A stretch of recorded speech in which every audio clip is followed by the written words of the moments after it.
page, I discovered that there was a thing called cannabis and cancer and autophagy of the cells. And I went to Mum and I said, look at this. What do you reckon? And she said, well, I'll try anything. So she had a professor that told her that the best chance was an experimental chemotherapy directly shot into her heart. And she found a GP that said, if you can get this cannabis stuff, you get it and you keep taking as much as you can. And anyway, putting it all together, it was very early days before any of this stuff today. And she got hold of some, she got it made, and she would take it morning and night. She didn't get a single side effect from the chemo. She lost her hair. That was the only thing. She never got any nausea at all. She worked, she lived for 11 and a half months instead of the 3 months that they told her she would get. And she kind of, as you understand, Paul, they fall off the end of the cliff at the end when everything, the secondary, what do you call it, the metastases got really bad. That it was now the size of an orange in a right aorta. So she virtually had to suffocate my poor, beautiful mum. And so to cut a long story short, the hemp party asked me to come and help them out as a candidate for the Senate. And I said, you guys have been absolutely brilliant to me. I'll do anything for you. And I ran for them for the Senate in 2013 and 2016. So that was my political taste, 07, 13, 16. And I'm still a lefty at this point. I'm a Bernie Sanders fan in the US. I'm still a Bernie Sanders fan. There you have it. But I admire the man. And look, I thought that was America's last best chance for a fair deal, $15 an hour, free tertiary public education and free healthcare. I thought that was a great deal. When he capitulated in June of 2016 at the convention, when he said he'd stand up to Hillary and he didn't, for mine, I went into a very deep, dark depression because I was quite afraid of what Hillary would do if she got into power. And so for 5 months, I was very quiet on social media, as a lot of my friends were. And then 9 days before that election, a friend of mine who I'd known for years, who had become an economics lecturer at a university, was also a mathematical genius. He rang me up and he said, you need to watch the Al Smith charity dinner speech that Donald Trump has just given. I said, why would I do that? He says, just watch it. So I did. And I rate that the best 15 minutes, certainly the best political speech, I think, of all time. It was that good, better than the Gettysburg Address. What he said and stood up in front of the political establishment and in front of the Catholic Church, and he said, I'm going to get you. He was the toughest, meanest character. And I thought they were just going to shoot him on the spot for what he said. And I thought, well, we still have our anti-establishment candidate, but I also don't believe he can win because of all the stuff that we've been brainwashed with over that period of time. So for the first time ever, I didn't watch the election count. I couldn't do it. I just felt sick and I was asleep, and my wife came and woke me up and she said, you're not going to believe it, but Trump won. And I'm like, what? I'm like disoriented, and I jumped out of bed. And from that moment on, my life changed. On Facebook the very next day, out of 5,000 or so friends, as we all had back then, 3,000 of them overnight, without any of us ever speaking a word of Trump for the entire campaign, were automatically all Trump fans. We just got it. We understood what was going on. This was an anti-establishment candidate. Where the connection was, we were quite concerned about the Trans-Pacific Partnership, the TPP, and Bernie Sanders was against it and Trump was against it. And within days or minutes of him taking office the first time round, he dumped it. And we go, well, he's legit. He's not a globalist. And that was how we made that connection. And we realized Make America Great Again, a nationalist. Okay, that's good. So it's anti-globalist. That's all we care about at this point. And then the traction got made. So we figured that was where it was. So I started reporting, we're just posting throughout the Trump term. But in the last year, we were all expecting that there would be these mass arrests that we now seem that might actually be coming around the corner with this Obama stuff that's going on. And so I started doing videos thinking, well, a lot of people were starting to do videos back then and they were getting a lot more coverage. So I tried it. And the first person that I lined up to was an interview was a lady called Fiona McMurdo, who'd been banned on Facebook hundreds of times. And I'd found her on Telegram and I asked her if she wanted to be interviewed. And she said, oh, I'm banned. I can't go on. I said, well, you can come on my show. So she did. So I sat there, turned the live stream on, and within a minute or two, she lost audio. She couldn't hear a word I was saying, but she was a good talker. So I was texting her the questions. Now, I had 150 people watching live on my first show. She spoke for the entire hour, and I just threw a question in every sort of 10 minutes. And after I turned it off and looked at it, we're on 5,000 views. I thought, oh, this is easy, this video stuff. I'll keep doing it. And I did a few more interviews. They weren't quite as good. And I started reporting COVID stats from my bedroom back in the day. And I was watching those stupid reports every morning. And I remember watching Alan Jones on Sky News one night saying, it's got a 99% survival rate. And I thought, well, how does that work compared to what we're told? So I got onto the government health websites and I started collating the daily data. And so I'd sit in the morning, I'd scratch some notes together, I'd make a few graphics and screenshots, and I put them up on the screen. And 50,000 people a day were watching these shows. And I thought, wow, this is kind of interesting because we're all in lockdown. And I thought I might be onto something here. And I was quite not awkward and clumsy and all that stuff. But I got maybe within a couple of weeks, I got an email from someone that said, look, somebody who from a show called Asia Pacific Today would like to interview you about your COVID stats. And so I thought, oh, great, fantastic. So I was booked for a 6-minute interview, and they brought me on and an American stats guy who'd been doing it for 20 years. And we sat side by side and we were interviewed alternate questions. And at the end of it was 25 minutes. And the interviewer, he thanked the American fellow and he said goodbye. And then he said to me, you're really good at this. Would you be interested in a radio show? We're starting up a radio station next year. I'm like, oh, I'd love to be on it. I've always wanted to do that. And so this just happened. And turned out that was Mike Ryan and it was TNT Radio. And sure enough, they rang me up and they said, yes, we'd like to offer you the role. It's on weekends. We can't pay you. I'm like, well, who gets paid in this business? So, you're giving me a show. Fantastic. They said, what would you like to call it? I said, straight away, I go, Jason, Q, Citizen and Friends. Just came out. And I was, that's going to be my thing. And anyway, they rang me there was opening on Tuesday. Hoodie was the first presenter live, and they rang me on the Monday and they said, look, we've got a bit of a problem. I said, what is it? And I'm thinking, oh, they're going to say, look, we've got someone better. We don't need you. They said, our lead presenter has COVID and he can't work this week. Could you cover him? And I'm like, sure. So anyway, I said, what do you need? They said 4 hours a night, Tuesday, Wednesday, Thursday, and Friday. I thought that's 16 hours. I've never done radio before. And I said, I tell you what, I can do Tuesday, Wednesday, Thursday, but I am committed to work somewhere else on Friday. They said, great, we'll take it. So I rang everyone I knew. I booked 12 guests. And I just went for it. And I had Craig Kelly. I had there was some really good guests for a first week. And I sat there, and I remember at the end of the 4 hours on my first night, I was doing it from my bedroom. I stood up, walked 2 steps, and flopped on my bed exhausted. But I'd done it, and that was it. That's how I started. Yeah, it's interesting, isn't it? Now, I just have to say, people watching, we usually stream to MGG interviews. They won't let us. I don't know why. One of us is in the bad books. And Johnny Larder, we usually stream to Johnny Larder's page. It won't let us. So who knows why. Usually MGG, Facebook just gave us an award saying, you guys are doing great work on this page. Now we're banned. So welcome to the fickle world of social media. But look, this is it. We've all been making it up as we go along. And it's really interesting learning curve because a lot of us are mature as well. You know what I mean? So, and yet, it's been fascinating learning it. I had to interview Kamal. Wow. I tried my best. And he couldn't figure out how to get the video to work. So I had his phone next to the microphone and I interviewed him then. And it was a great interview, except he hated Trump.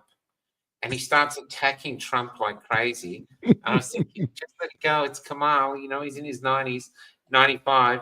And then he got to Kamala Harris and he said, she's beautiful and clever and caring. And I said, well, look, don't take this the wrong. I don't mean to be offensive, but I think she's as dumb as dog shit. And that was it. He lost his shit, man. Suddenly I've got a 95-year-old Sri Lankan star just hollering at me down his phone. And then he hung up. So ended my career of interviewing famous celebrities. That's hysterical. I've only ever had one person hang up on me on an interview, and it wasn't that I said anything Who was it? Scared her. Look, I can't remember. She was a contestant on one of the reality shows, and I actually met her by chance in the street. I think we were campaigning at the time, and she was all pro all of what was going on, and I booked her for an hour on TNT, but she hung up halfway through. It was just that the questions, probably she didn't want to say too much, or maybe it was a bit overwhelming, and I wanted to spend more time talking about her experience in her TV show, but it was just one of those awkward things. So anyway, that was it. I have had some very difficult interviews. So what did you do after that? Suddenly you got dead air. What do you do? Actually, it was a great test because, look, I worked for 12 years as a TV home shopping producer. Yeah, that's right. So I did 5,000 live hours where I was the person talking into the earpiece of the presenter after I'd prepared the shows. And these shows go out live, and you get a screen on your right, a computer screen.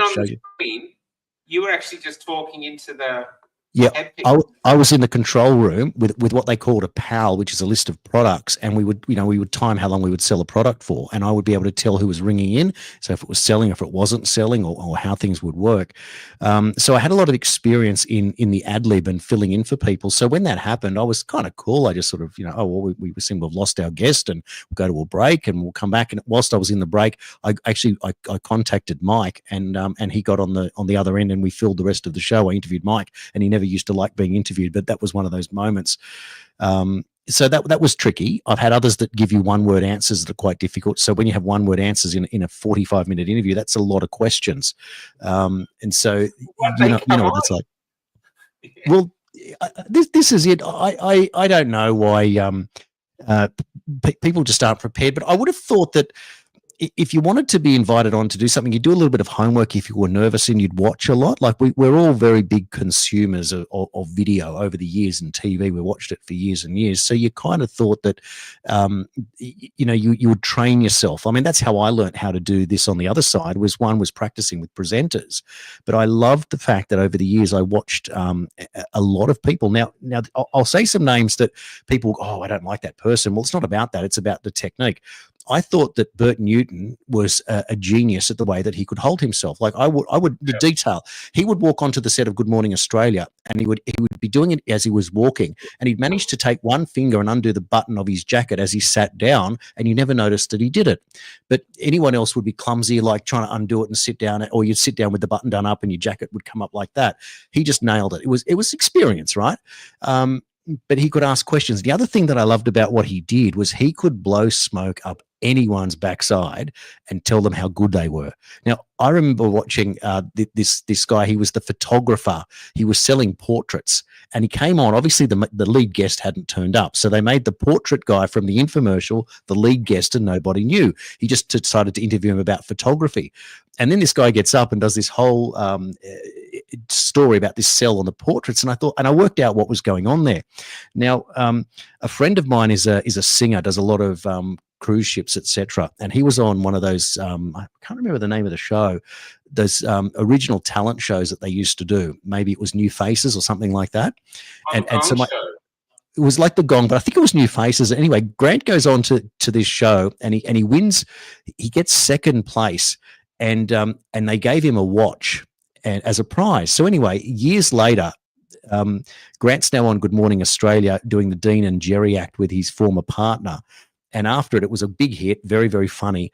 And Bert calls them over, and they have a chat or says something to him. And he said, Grant, I recognize you. And Grant says, yeah, I was on New Faces. And without skipping a beat, he says, and you gave me a watch, and it never worked. Thinking that he might get another watch. And Bert Newton says, and after that show, I never worked again either. And it was just the punchline. just fabulous. Like that's what I mean by a pro, like just a different level. Now, look, as I say what you like, and we're not talking about that stuff now. But then looking at some other people, Andrew Denton, I thought was a genius the way that he used to interview. But knowing when I worked in home shopping, he had his last show that he did was in a studio next door to us, and I'd walk past the studio. No one was ever in there. When they were, they'd have multiple people, but they did a 1 hour show a week, and they had a decent sized staff, maybe 8-10 staff working there. They would do a pre-interview with the guest. So by the time Andrew walked out, all the questions were predetermined. The answers were pretty much predetermined and timed out. It was just the natural reactions that you got. And I thought, I'm doing 8 hours a weekend on TV. TNT, and I'm getting my own guests most of the time with the help of a producer, and the workload was very different. In comparison. Now, maybe you could say that, theirs was a better quality, but I don't know about that, because when you're doing 8 hours a weekend on interviews, you get very good at asking questions. And so you're learning very, very quickly. But I think the best interviewer that I can recall that really inspired me was Richard Feidler. He used to have that show, probably still does, on the ABC, called Conversations on radio at 11 a.m. each day. Now, Richard has this most beautiful speaking voice. He does have a face for radio, sadly, which is great that he's on radio. But he can talk about some anonymous person at the other end about the pom-poms on the back of their tennis shoes, and within 3 minutes you're hooked and you listen to the entire interview. And I thought, that's how good you have to be at this business. And that's what inspired me to go, you can do this. You've just got to ask the right questions. So that's what I got really excited about. So when that radio opportunity came up, I didn't know if I'd be presenting monologues, etc., or whether I would be interviewing. And the more I got into it, the less the monologue became and the more about the interview and the guest. So that's one of the specialties. But my other thing that sort of came up naturally was my first real serious go at doing videos on social media. I thought, what am I going to call my news show? And I want to do based on what's coming out of America, and because that's where the big changes are coming. And I thought, what's an anti-establishment name? And I thought about it, scratched my head, and I go, well, there was World Series cricket. I'm going to call it World Series News. I'm going to shove it up them.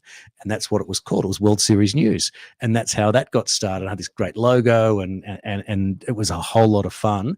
And I must have done hundreds of shows doing that over the years. And then I got TNT, and it was hard to balance both of them. I made an error. I sort of lost my World Series News audience because I was working so hard at TNT. Because when I was there, and then they said, well, now that we're going to move you to Monday to Friday, you're going to get paid. And I thought, well, I've got to take this very seriously now. This is the next step up. And so I spent maybe 50 hours a week perfecting my shows. It was a lot of groundwork, a lot of interviews, a lot of chasing. I needed to look for good guests, so I was chasing down publishers. I would look up certain books, and I made good contacts with certain publishing houses. Jason. Yeah. Were you still then? Was that the 15-minute interview? So in one, say, an hour show, you had to have 4 guests. Was that the no? Well, yes and no. Mine was more long form. So my weekend show was 1 hour, 1 guest per hour on the weekends. And when I was doing Jason Q, Citizen and Friends, I would do probably 2 interviews in an hour and an introductory. So it was a little bit different. I know that some were moving to the 4, which was a more compacted show. So it just depended what you were doing. But I was better at the long form stuff. And of course, when you got real professional, detailed international guests, you needed an hour. And so, especially with the doctors, etc. And look, I got military intelligence. I had a CIA, ex-CIA lady once, an agent, was fantastic. My favorite, lots of favorites. Dr. Shankar Achetty was something else, just unbelievable. He's amazing intellect, isn't he? And such a great clinician too. You get this feeling, you get this real buzz when you meet certain people, how they just make you feel alive. I felt like I was in the room with a cross between Nelson Mandela and Gandhi. That's how impressive he was. Like he just, the way he spoke and held his manner, and of course had gone through incredible adversity, and was fighting the fight. And he said, no, I want the fight. This was the difference. And he stood up for himself. And so he just stood firm. And you thought, well, you can't hurt this man. And unfortunately, of course, Shankar went on and had I believe he had a cardiac arrest. He survived it, but who would have thought that this great man that would happen to? And then, of course, another one of my beautiful friends, who I'd met in this space, was Dr. Jackie Stone, and we'd learnt one day that she had passed away, and that broke my heart. I fell to the floor in tears because Jackie and I would speak every week, and she would help me find guests out of South Africa, because I love the South African doctors because they're so resilient, they're so tough, and they're so determined. And Jackie would often say to me, she says, look, if you're really worried about the WHO, she said, you can go to a place like Zanzibar where they don't have any jurisdiction. Like, she was that dedicated. She said, come to me and bring your family and come to Zim, she'd say, and come to Victoria Falls. And you're thinking, imagine if Zimbabwe is better than Australia. Like, that's how it got. Now, they got to Jackie in a terrible way, and I thought she was the toughest woman I'd ever met and the most resilient, but it even got to her, and that was devastating. and I'll never forget that to me is a line in the sand that I maintain that I work in her memory and in her honour. If for nothing else, that would be enough for me to serve Jackie's memory for the things that she did. And someone just put up the question. Yes, unfortunately, that is what happened. There was nothing else to that. It was just a genuine tragedy. That's what happened. Very, very sad. Now, I interviewed once, my producer said, I've got you someone for the weekend, and I didn't think much. I just didn't know who he was, and it was Dr. Gavin Ashenden, who was the former chaplain to Queen Elizabeth. And Wow. I know, and we booked him, and we got him up at about 7 o'clock in the morning, and he'd only sort of just woken up, and he started, and he speaks so beautifully, and I was a little bit underprepared, but it only took me a couple of minutes to work out where we were going, and I would rate that, if not my best, my top 3 interviews I've ever done. Now, just to give you an idea, right? So this is a man who was an Anglican chaplain who had to leave the Queen's service because things that he said, it was perceived that they were what the Queen believed, because he was very, at the time, he said, I'm going to tell you about Islamic immigration. I'm going to explain to you what's going on. I'm going to tell you that these people have told me that their plan is to take over Europe. And I'm not joking here. These are very powerful people that I've been friends with from all different religions, and they've told me this is what's going on. He converted after he left the Queen to Catholicism. And I thought that was a significant thing, to be an Anglican chaplain to Queen Elizabeth and become a Catholic. And when Pope Francis was alive, so this is about a year or so ago, I said, Gavin, how do you reconcile that Pope Francis is trying to introduce a term called Chrislam, the merging of Christianity and Islam? And I thought that was a substantial question. And without, I think, maybe a split second, he came back and he said, all institutions have corruption within, and the Catholic Church is no different. And soon, one day, this Pope, like every other before him, will no longer be around, and then we will be able to say that the Pope is a Catholic. That's just how he said it. And I'm like, wow. So he's called him out in that beautiful 1 or 2 sentences and nailed him and said he's not fit for the job, but he didn't say it in a way like that. He just said it so beautifully. Did he become a priest, or he just became Catholic? Just a Catholic observer. Just that's all it was, which is significant, isn't it, at that level, like to change from Anglican to Catholicism. And a man in his, I assume in his 60s or even his 70s. Now, towards the end of the interview, I said, the House of Windsor better than any other person around that's been in there for so long, that you're so connected. What is your prediction about the longevity of the House of Windsor? And he said, straight down the barrel, I predict that the House of Windsor will collapse in William's lifetime. Well, he's the test, isn't he? William, really. You know what Yes. I mean? Yes. And what's been happening with his wife? Wouldn't she have cancer? And she did, and she's back in public. Oh. Yeah, almost as if, done quite well. Of course, Charles is battling a different cancer. They tell you each day. It's a kind of an odd thing, isn't it, that you announce a diagnosis, but you don't provide any details. So the world lives in this weird limbo of those that look up to the royals as if, well, it's a fairy tale, it'll just go on forever, and the others that don't trust a globalist king to say, well, are we being tricked, deceived once again? Because this is my problem, is why does the king, who's the head of the Church of England, why does he do things for Ramadan and various other, and then go to attend WEF meetings? Like, what's his business doing that? He's meant to represent the Commonwealth, of which Australia's part of, and that's what I have a big, big problem with. I don't understand how you can just cross over there. That really upsets me. And that's part of the reason why I created the show, The 51st State, because I wanted to have the debate. I wanted to argue different ideas here. And I wanted to be able to not feel like that we're pigeonholed and certain things are off limits. Now, we've all gone down the pathway of child protection stories and been interviewed, many people, MK Ultra and horrible things, etc. And we get that knowledge. But once we've gone down those black holes, those rabbit holes, what else can we do that is more positive? How do we find our way out? So my position is this: I'm fighting for an informational revolution that I believe that we are now closer to the end than the beginning. It's been 10 years, and very soon I believe that Obama and co are going to be found out and the world is going to wake up. I'm watching NBN News in my area just last week, and they did a story on Obama. They mentioned the word treason, and they talked about Epstein, and I'm like, OMG, it's actually happening. All that work we were all laughed at, they're all coming true now. You don't think that the going after Obama and treason to try to deflect the attention away from Trump and Epstein Island? You don't think it's just a it's the opposite. It's actually the opposite, because I'll lay some points out. There is no way in the world that Trump campaigns and tells you that Bill Clinton's got a lot of problems, and we already knew the Epstein stuff, and we've already done the Pizzagate stuff, and we've already seen all of these different things, that he's kicked an own goal at this late stage. On the contrary, what he said, well, let me say that the number 17, the letter Q, what they said back in the day was something needs to bring people together. Now, I have digested that for many years, and I thought it could be two things. What could possibly bring everyone together?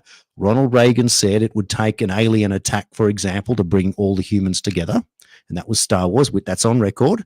And I thought, well, maybe they're going to bring out the ET story, whether it's real or people think there's a pretend one. Or my other now, I am the ultimate political romantic. That is the name of my book. When I write one, that's what it's going to be.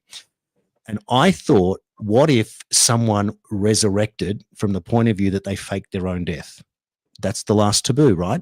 That's the one thing. Now, we know that we've got form on that because Olivia Newton-John's ex-boyfriend faked his own death and was found, right? And there are many people that would say that. So my fantasy was that John F. Kennedy Jr. didn't perish in that plane crash, and he was Q, and he would come back, and then when it was all said and done, he comes out of the sand with his beautiful wife and now grown-up kids, and he says, I'm Q, and there you go. And now I'm going to get revenge for JFK, my dad, for RFK, my uncle, and MLK, and all of that stuff. That was my other political fantasy. Now, I parked that for the side. Now, let me tell you this, right? I have to admit, I am yet to have a political fantasy. So, but keep going. So I'll say this. So I don't know who's aware of Pizzagate, but I followed Pizzagate from the very beginning. And the reason that I knew it was legit was that it came from WikiLeaks. The Podesta files was from WikiLeaks. And apparently how they were able to get into there was that his private server email, his password was password. So he just got hacked, and all those emails. That's how Pizzagate started, and that was sent over to WikiLeaks, and that's how it all got out. That's how silly it was. So, for many years, Liz Crokin, who broke that story, was the top of my list. And I finally, on TNT, my producer said, we've got Liz Crokin, and she's coming on with Mary Flynn O'Neill, the sister of General Michael Flynn, together. They've never been interviewed together. They're good friends, but they've never met. And I'm like, what an interview, right? I was so excited. So we get 2/3 of the way through. I've got one segment to go, and this is how I did it. I said, okay, ladies, now we're going to a break now. Now, if it's okay with you, after the break, I'm going to ask each of you a question without notice. Now, we talked basically, but I didn't really have any questions that they did know. They're all without notice, but I just set it up nicely. And they say, yeah, we're fine with it. So we came back, and I go, okay, let's get started. Liz, here is your question. Now I'll set it up. She did a video on JFK Jr. explaining that it could be possible that he had faked his own death. And I'd seen that years ago. So I came back and I asked her the question like this. I said, Liz, why do I think JFK Jr. is alive? That's how I framed it. And I did that because I didn't want to embarrass her by if she changed her mind that to say, why do you think? Because she would say, well, I don't. And that's the end of the question. So what she did was she went, oh, well, it's because of this, and this. And I'm like, wow, you just basically confirmed what I was thinking. That's pretty cool. Meanwhile, Mary's on the other side and she's laughing. She thinks it's hysterical. And I go, Mary, you don't get off that easy either. And she goes, oh, okay. Mary, your turn. I said, Mary, why do people think that your brother is Q? Michael Flynn. And she goes, oh, I don't know anything about Q. I wouldn't understand Q even if I could, but Liz might. And she kept walking around it so beautifully and funny that it was almost like, You got me. My brother is Q. That's what it felt like. And when you watch it back, people have said the same thing. So it was just one of those moments where you treat your guests with the ultimate respect, but you do just enough to get them to sort of open up in a different way, and they have the invitation to take it, or they can get out as quickly as they could. But that was one of my highlights, because we had worked a long way up a ladder to get to Mary, because the next one we wanted to was to get to General Michael Flynn. And after that, we were going to go to Don Jr. Like, that was our plan, to climb this, or maybe Eric Trump. And so we'd worked a few to get to that stage. And then by that stage, TNT had was being wound up, and that was the end of my show at that point. So I never got past that point. But Can I ask, Jason, sorry, what happened to TNT? Because we seem to be doing so well. And I'm not asking to more just if it happens again, what were the lessons learned from TNT? Because it was so popular. Well, TNT, it was an expensive setup to run. And of course, Mike and Jenny were determined that everyone was paid for their work. So everyone was a professional. And so it cost a lot of money to run. Unfortunately, there was a few bad eggs that got into the ears of some of the investors and convinced the investors to pull their money, like sort of saying, well, it's not going to get to a stage where you're going to get your money back, or whatever it was. And so I think there was a little bit of cold feet going on. But the difficult part was that the censorship was quite tough, because we were getting shadow banned on YouTube, shadow banned as everyone was, but it depended. Now, I remember I did an interview, and I played a short clip, and then we got taken off, and it was presumed that YouTube took us down because we didn't have a copyright on the video, but we did have a copyright for the video. So it was unexplained as to things like that had happened. So when your chain breaks and you're doing a perpetual feed to YouTube, that was quite challenging. Now, there are many other ways that you would run that by reviewing it today.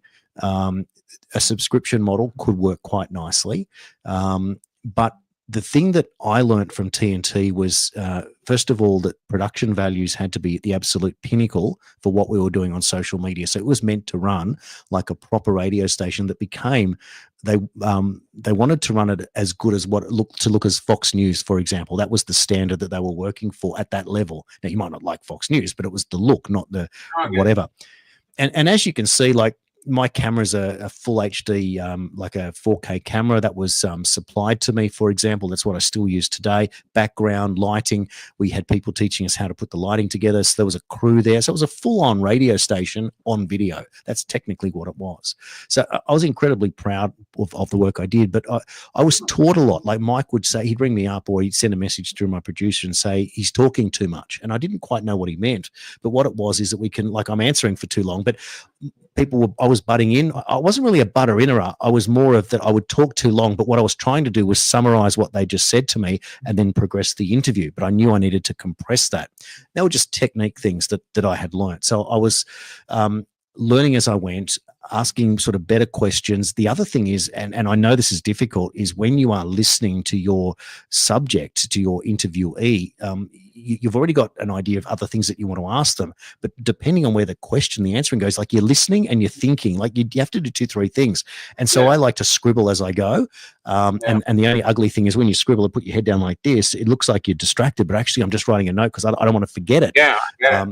And so what I've decided to do is I want to get a notepad right here where you can see what I'm writing, because it's a bit more, you know what I mean? Like, it's all the skill of engaging the audience.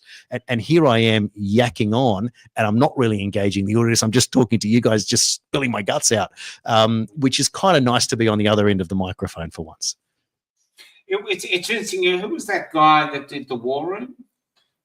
Bannon. Bannon used to do the whole show like this. Yeah, so let's answer that question. And then he'd be like, no interest, and he'd come back. I know he had his name, so but I used to watch the go, wow, man. You give a shit. It's funny, isn't it? You can be that successful and have no camera skills. Oh, well, he did come from a high position, you know. He was up in the Trump thing, so I think that had him. But it's interesting watching podcasts around the world, what's working, what's not. And And then you get like America seems to have a lot more money for independent media than Australia. I know Joel Jamel went there and he said they're throwing money at independent media. There's abundance. We're over here, we're all scrimping and saving, trying to figure out how to make it work. But a proper example is Redacted. You know, there's obviously a lot of money behind that. And yeah, it's really such an interesting field because I don't pretend to anyone that I'm an independent journalist at all. In fact, I'm getting less and less interested in the facts. I'm just more interested in the stories of the people on the ground facing the greatest change in our lifetime. I mean, we're at the end of the She'll Be Right era. I've been talking today about it, saying, well, like pilgrims coming up and going, we got a constitution? What's it? Do we have freedom in it? And, you know, like I still remember when they said, actually, the freedom's not enshrined, it's implied. And you're going, that's a huge bridge between enshrined freedoms and implied. You know, it's like, yeah, you got freedom of speech, and you know, that's not it. You know, my fingers are crossed all the time. And Australians are learning. So, and you ask a lot of Australians, I mean, you're in politics and interested, but you ask most Australians, they've never seen or read the Constitution ever, never learnt it in school. Branch stacking, I remember being in my 30s thinking, I have no idea what that is, and I don't care. And I was, because I was into the arts, this was where I grew up, but I'm not alone. But now, because we had trust that these politicians who we were always making fun of literally had the country at their heart, and suddenly here we are now going, we owe $1 trillion, we're giving our gas away for free. Broccoli costs $10 for 1 flower of broccoli, and we're all on here trying to make sense of it. And so what I see is a wave of like a rising tsunami of people becoming aware that something's wrong and not knowing what to do about it. And we're surfing that wave and sort of talking right from the front of this renaissance in Australia. I think if we can get through it, we can actually have an incredible country. But it's quite far ahead of us yet. But talking and identifying the problems is step one of fixing anything. Speaking of that, we need energy. Without energy, we don't have an economy. Yeah. Yep. We should play that linguist. Oh, should we have a comic break? Where this is probably the funniest video of the year. I know Jason's already played it on his show. Oh, let's see it. It's brilliant. Everyone, go get a cup of tea if you haven't seen. I don't know how to use this Mac computer. And but this is it. We'll come back regarding to Jason electrification and battery electric vehicles in your mining operations, then? Well, we have coal because we've got the biggest coal deposits in the world, but we're not allowed to burn the fucking stuff, so the world's rooted, really. It's all right to be idealistic, but you also have to be realistic. And until the lights go out, the idiots that want to be green on everything and not do mining, not do coal, not do anything, they're going to have to go back and use candles and live in tents, and then they'll no, you might fucking laugh, but it's true. You understand what I'm talking about? I'm not talking bullshit, I'm talking reality. If we don't get I want to reach that realistic, we're fucked. It's as simple as that. We're not allowed to use uranium. We've got the biggest uranium deposits in the world in Australia. We're not allowed to mine the fucking stuff. So it's all fucked. So when half these cunts die, well, the world will be a better place, and then those of us that survive will get it going again. Well, that's an no. My next door neighbour, I was talking to him. He's a lawyer, so he's not an idiot. Well, he is a fuckwit, but that's another problem. But he said, oh, that's right, you just put plugs along the highways. I said, but if you haven't got a fucking source from a power station, plugs on the highways aren't going to do jack shit, right? Do you understand me? The people don't understand. They think the electricity comes out of fucking space. But if you haven't got a charging system, which is a steam coal burning power station, how the fuck can you charge your batteries? Do you understand that? Yeah, I understand. Well, there's a lot of the cunts don't, and that's the problem with the world. Thank you so much for your time and enjoy the rest. Do you know what's really interesting? In a woke world, this might actually be the antidote. Someone who finally gets, and we're just ripping it, tearing it down and going, we can't go that way because we can't afford to. Do you know Botswana? They have one resource, diamonds. If you're in Botswana at 21, they buy you a house. If you want to be educated, they'll fly you anywhere around the world. They'll pay for it to educate you in anything you want to be educated in. They will look after their people. This tiny little African nation with one resource handles it better than we do with all our resources. I mean, it's literally got to a point where we've got to say it like it is and not pussyfoot around. It's insane that we're leaving our children $1 trillion worth of debt. Most of us can't even conceive what $1 trillion is. You know what I mean? It's just like every 10 years they've got to add. 10 years from now they go, oh, we have $1 quadrillion read, or a Google thing of debt, just to, you know, make us go, what's that? I'm still trying to get $300 together. You know, it's insane where we are. I know when I asked Rennick when he was running for the election, I said to him, I said, can I ask you the question everyone wants to know?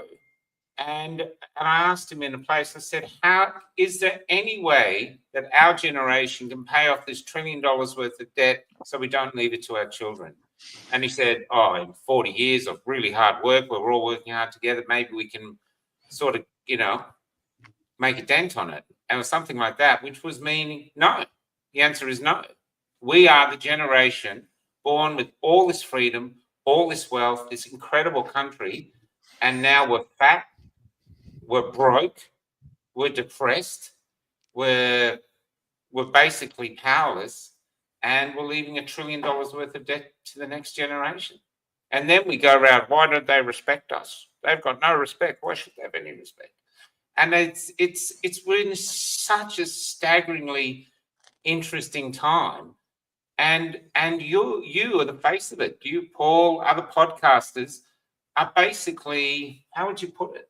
The questioners, the ones coming up and going, hello. And you should be, you're interviewing all these great people from around the world. Why aren't you allowed to interview the Prime Minister? Why aren't you allowed to interview any of the main ministers? We just sold our souls to the WHO. Why can't you interview the health minister, the guy that looks like he got hit by a bat? You know what I mean? Like, is that stupid look on his face? Why can't you? Well, there's one word why we can't, and it's only a temporary reason, and it's called credentialism. And it's because we are not taken seriously by those people who should answer to us, because we are, as a community, we are a substantial community. But because of the way that politics is played, we have been divided to the point that we don't count in their eyes. We are not a threat. So the question is, how do we become a political threat to them, and then we'll be taken seriously? So there is a solution for that, as there is a solution for our debt. And the solution is that we need to organise. And so in old school lefty terms, that is the term union. And for us, that is not a dirty word if you understand the academics of what we're trying to say.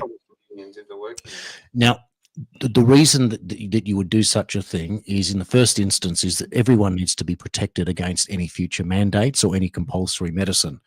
So if 500,000 people wanted to get in together and create a group, a collective, that would be your first reason. Now, from an independent media perspective, I maintain this. Now, I did see a lady put up a comment just a few minutes ago, where she said, if there's money, it's not independent. Well, I wholeheartedly disagree with that.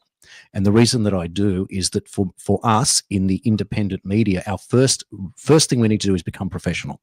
And that means that you have to get paid. Now, to become professional, it means you have a code of conduct. It means that you get a press card, which means that you can turn up where these other people do and you can ask questions. Now, admittedly, those on the mainstream with their supposed larger audiences, we're going to be pushed to the back, but I still reckon I can get in there and ask a question at a press conference of my government ministers, etc., when they're telling us stuff. So that's very important. So once we are credentialed, press carded, and on a level playing field, they can't try these disinformation laws to say, well, the government's exempt, the mainstream media is exempt, but you guys on social media, we don't even count you. Well, now you're going to have to count us. And then you apply the same rules to third-party candidates. Now, we all know that we're sick and tired of being divided at election time, and we've got, One Nation running against trumpets, running against libertarians, running against People First and Heart and Citizens Party, and they're all great people. and they all represent fantastic things. And anyone who puts their hand in their pocket and decides to run as a candidate 100% gets my respect.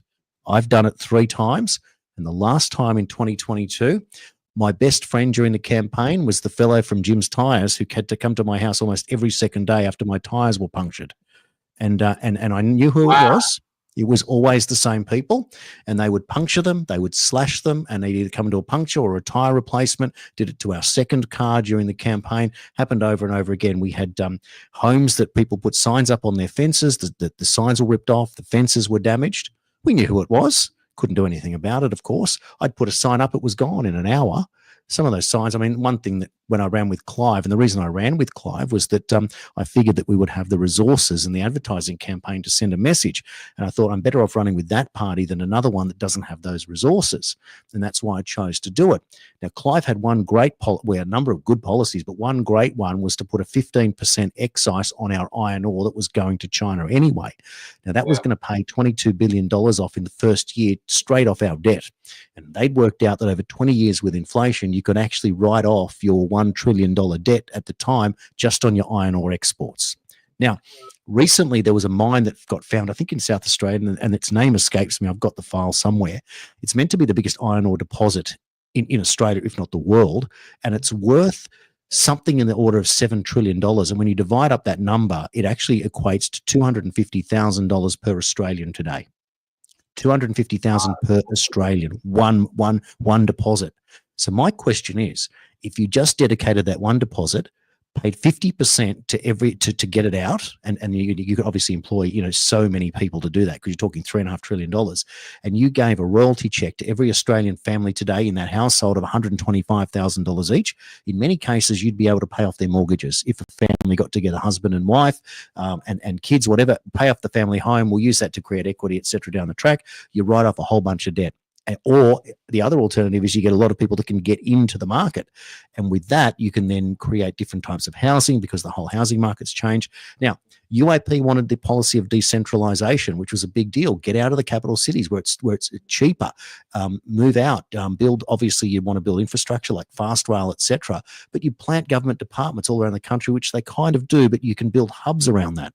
And so that was an interesting one again because it took the heat out of the capital cities where you can't afford $1 million for a shoebox, which today, 3 years later, $1.5 million for a 2-bedroom shoebox. You can't pay that off. You can't do it. So you've got to come up with other ways. Now, I've spoken to people about nuclear power, and I spoke to Stuart Ballantyne on my show, The 51st State, who is a shipbuilder, and he showed me these wonderful videos where the nuclear power is like a gas and go bottle exchange, and you put this little 2 nuclear tubes into the bottom of a ship, and it runs for 12 years without changing it. And all you do is you take it out after 12 years and put 2 new ones in, and you cannot blow it up. It's impenetrable. And it's 100% safe. And then you just go bury this bottle somewhere in a designated area, and that's the end of it. Now, that solves all our energy problems. Now, thank you, Karen. I also met a gentleman the other day at the Free Speech Summit, and I do know his name. I won't say it out now because he's still working on it, but he's talking about using nuclear power for the common man. The idea that you could have drones that could do deliveries, etc. I don't know how you would pilot such a thing. You'd have to have air traffic, etc. But he's talking about the same thing. Now, for some reason in this country, we're afraid we're like nuclear. We're like nuclear isolationists. Everyone's using nuclear. We have this beautiful, abundant thing. We have the middle of the country that we could bury our nuclear for 1 million years and it wouldn't matter before it would degrade. Like no one goes there. It is the outback for a reason. And you could build all these great things and you could do it. And I'm not saying I would want to do it, but you could, argument's sake, you could say, what if we became someone's got to be the nuclear waste tip, but you could charge, like Donald Trump would charge, billions of dollars to be able to successfully do this if you wanted to. Now, I'm not saying that you would do it. I'm just planting the seed there. Jason, have you heard of thorium reactors? Because there's a way of actually you can use the contamination to make more energy using thorium, and it actually eats up we're the Saudi Arabia of uranium. So, yes, and we're the 3rd biggest fossil fuel producer in the world, and we've got some of the highest energy prices. So just like you were saying, obviously the country is full of resources. but it's not being shared back with the people. It's all going somewhere, but it's not going into our bank accounts, is it? Can I just back up to the UAP, Jason? Sorry, I don't want to stop what Yeah, you're go. saying now. But I was always fascinated. I was traveling the country then, and the yellow freedom was everywhere. We still see some of them sort of decaying now. And I know after the loss, the great, where hardly anyone got in except for Babette, Trofa was even saying that the word freedom had been compromised by the UAP, which I actually disagree with. But what if you'd been in charge? And I'm not putting Clive down. I think I actually really love the guy. I think he's quite incredible. When I saw him on Tucker Carlson, I was so impressed by him. But what do you think you would advise him to do differently? That something that would get Australians to actually let go of this Liberal Labor government and just try something else? Look, it's a very good question, and it's complicated, but it could also be simple. Now, if we look at it from a simple perspective, we know how much money Clive spent on advertising, and it was like $100 million. If you have 150 lower house candidates and you give each of them $50,000, that's $75 million. So had Clive reduced his ad spend by 75%, but given each of his local candidates $50,000, we could have done a lot in our electorates to have been able to make a difference. We weren't given, for example, photographic of our name on a call flip. We were given a generic one. Now, I know Craig argued with Clive and said, no, you need to give our candidates pictures. And Clive said, no, we're just going generic. So we had to put our own hand in our pocket. Now, we were only given call flutes and hats and shirts and stuff like that, but we weren't given any campaign money, so we had to raise that on our own. Now, I had a real problem with that because in 2022, most people weren't working yet who were supporting us, and I couldn't work for a billionaire and ask my supporters for money, so I didn't. So I put my hand in my pocket and I used a fair bit of my own money.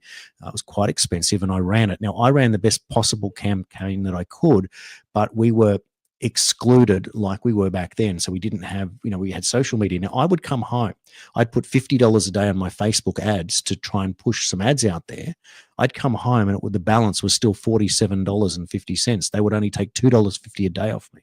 Now I knew that they weren't trying. They were shadow banning me, even on paid ads. That's how bad that got.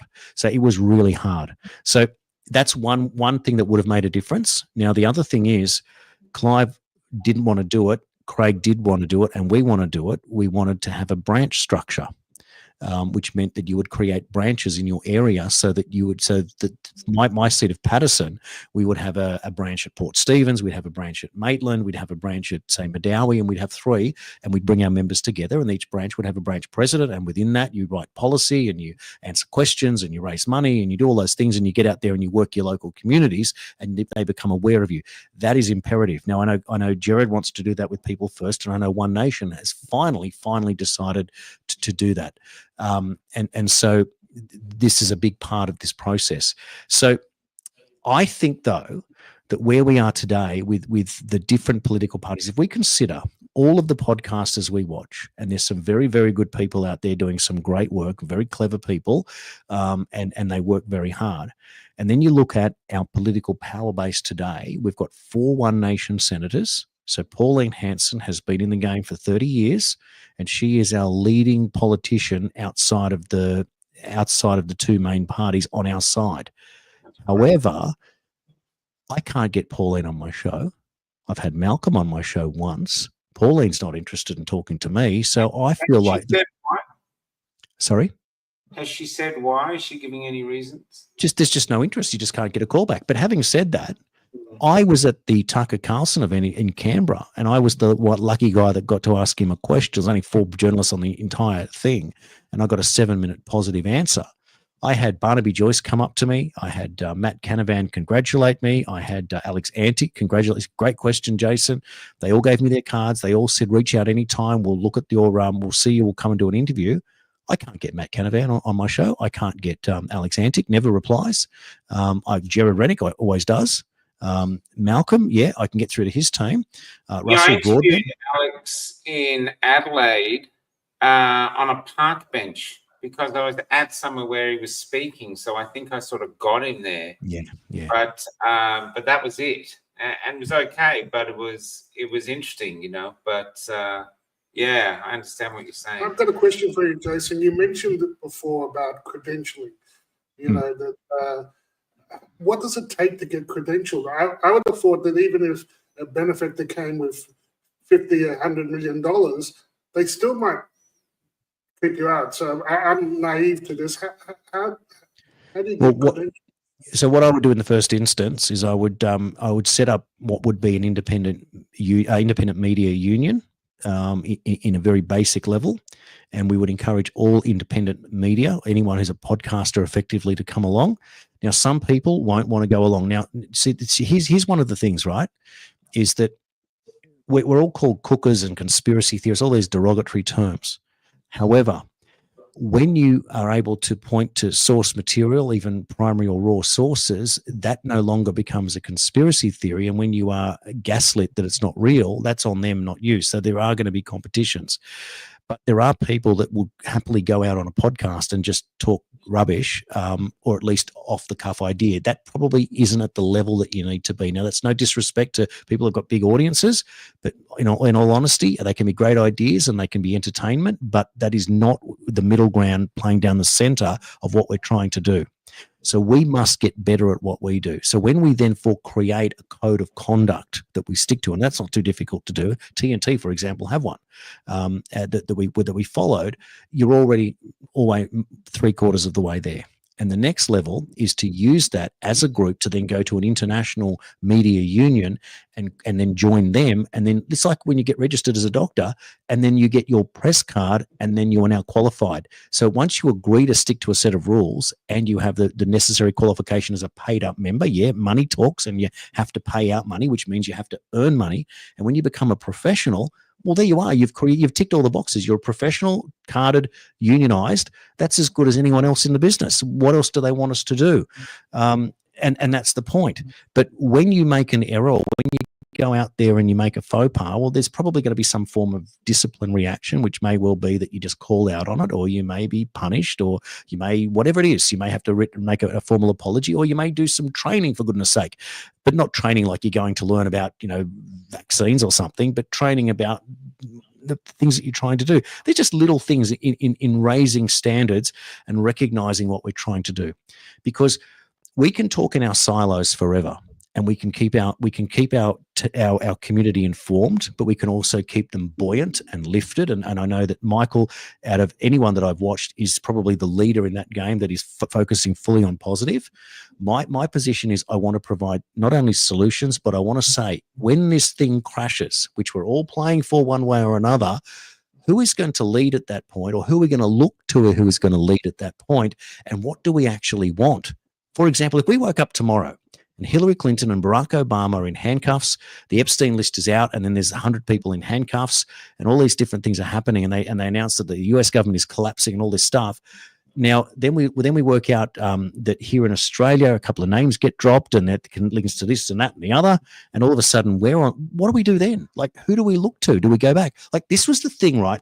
I don't know, I'll go pretty radical here. Back in 2017, they said when this all collapses, the last trick that the deep state will have is the fake alien attack. And I'm sure plenty of people can recall that or think about it. That's what we thought the drones were. Exactly. So there's kind of these hints along the way. So my point there is, what do they expect by running a fake alien attack? Are we all going to go, bring back Barack because we need someone to talk to the aliens? Well, hang on a sec. You mocked us for 75 years. You pretended they weren't real, and now you're going to fake one and say that we need you guys because the aliens are coming. It's ridiculous. I went and did an exopolitics course with Dr. Michael Sala, a former PhD professor from ANU, on exopolitics. I'm more qualified than those guys on off-planet politics, if you want to know. I've watched Close Encounters of the Third Kind. I think I've got it. There you go. So, this is the point. Like, there's not a stone unturned over the last 10 years that I haven't asked the question on everything. Like, who is really pulling the strings? Now, people get question. That really is. I think that is a fascinating question. Because people want to say to you, Israel's controlling Trump. Well, how did he fix Iran in 5 minutes when they're talking about it for 30 years with that, whatever that attack was? Like, it's the opposite. So the most powerful politician in the world is always the US president.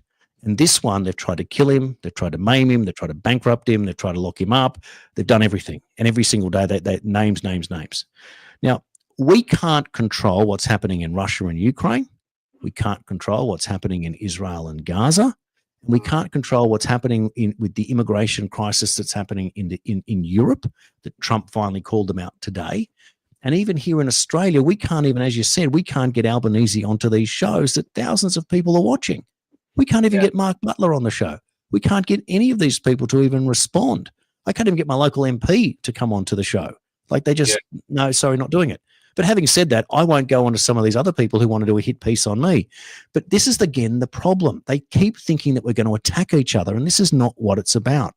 Now, I said at the at the Free Speech Summit when John Larder came up, I said, everyone in this room is here for a very particular reason. Would you please raise your hand if you have been affected or someone you know has been affected by the COVID jab? And every single person in the room put their hand up, every single one. And I said, that was right. We all have PTSD. Yeah, and if you remember, I added, does anyone raise your hand if you know anyone who's been killed or died from COVID? One person raised their hand. Exactly. So COVID, the rest of the room raised their hand. And we've done this around Australia about 4 or 5 times, always the same. 1 or 2 for COVID, the rest of the room stands up. Yes, exactly. So my point is, my point with this is that if we all have PTSD and it is a direct result that the people in power performed a breach of trust on us, that's the reason why we don't trust them anymore. And it's very simple. Fool me once, shame on you. Fool me twice, shame on me. You're not going to get away with it again. Now, every single person in that room is not a victim. We're not going to the government and saying, compensate us, put us in a hospital, give us free mental health care, etc. Your system is broken. We know that you broke it. We want to fix it, and we want first of all, we want to hold you to account. We want you to admit your mistakes, and we want to be able to work out how we go from here. So those people in that room, none of them were victims. What they were was what we try and call a survivor. I go a step further. I believe that we are, once you get back to zero, you have to then go and thrive. I call not victim, but thrivers. That's why we're so different. Now, 50% of Australians now depend on the government for something. Like, that's the latest statistic that we saw last week. Now, here, we're the opposite. We're saying it's not that we want to be self-sufficient and grow our own vegetables in our backyard. Some people can't do that. We just want to be self-sufficient in that we don't depend on government for handouts. We can go and raise our own incomes. We can feed our own kids, and we can hopefully service our own mortgages, or hopefully one day pay them off if we can get that lucky to be able to do that, and then leave the world a better place than in which we found it. That's always been the way that it was. But we've now got to a stage that the Ponzi scheme of property has forced things so expensive that our children have become financial nihilists. They no longer believe that they will ever be able to afford a property. Klaus Schwab swans in and says, you'll own nothing and be happy. And then they go, okay, well, I'll go and rack up a big credit card debt and go travel, and I won't worry about it. But you're going to have to do it one day, because you can't go bankrupt and come back into the system and then say, well, what do I do now?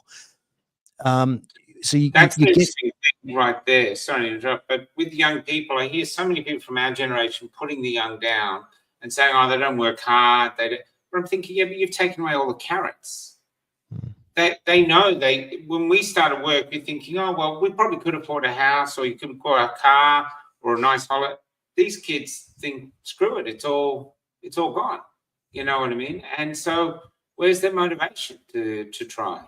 And they get copped for anything. There's another risk. We're just going to show this meme here. I don't know if you want to this meme is actually quite terrifying, because this is where we are, and this is happening in England, but it'll be happening here soon. I don't know if you think it's got the SWAT team at the door, and he's going, honey, did you post something negative about the regime? But this is, you, Jason, have been living for the first 3 years of COVID. This was a high possibility that at any time there could be not a knock on your door, but basically your door gets smashed in and you get carted off.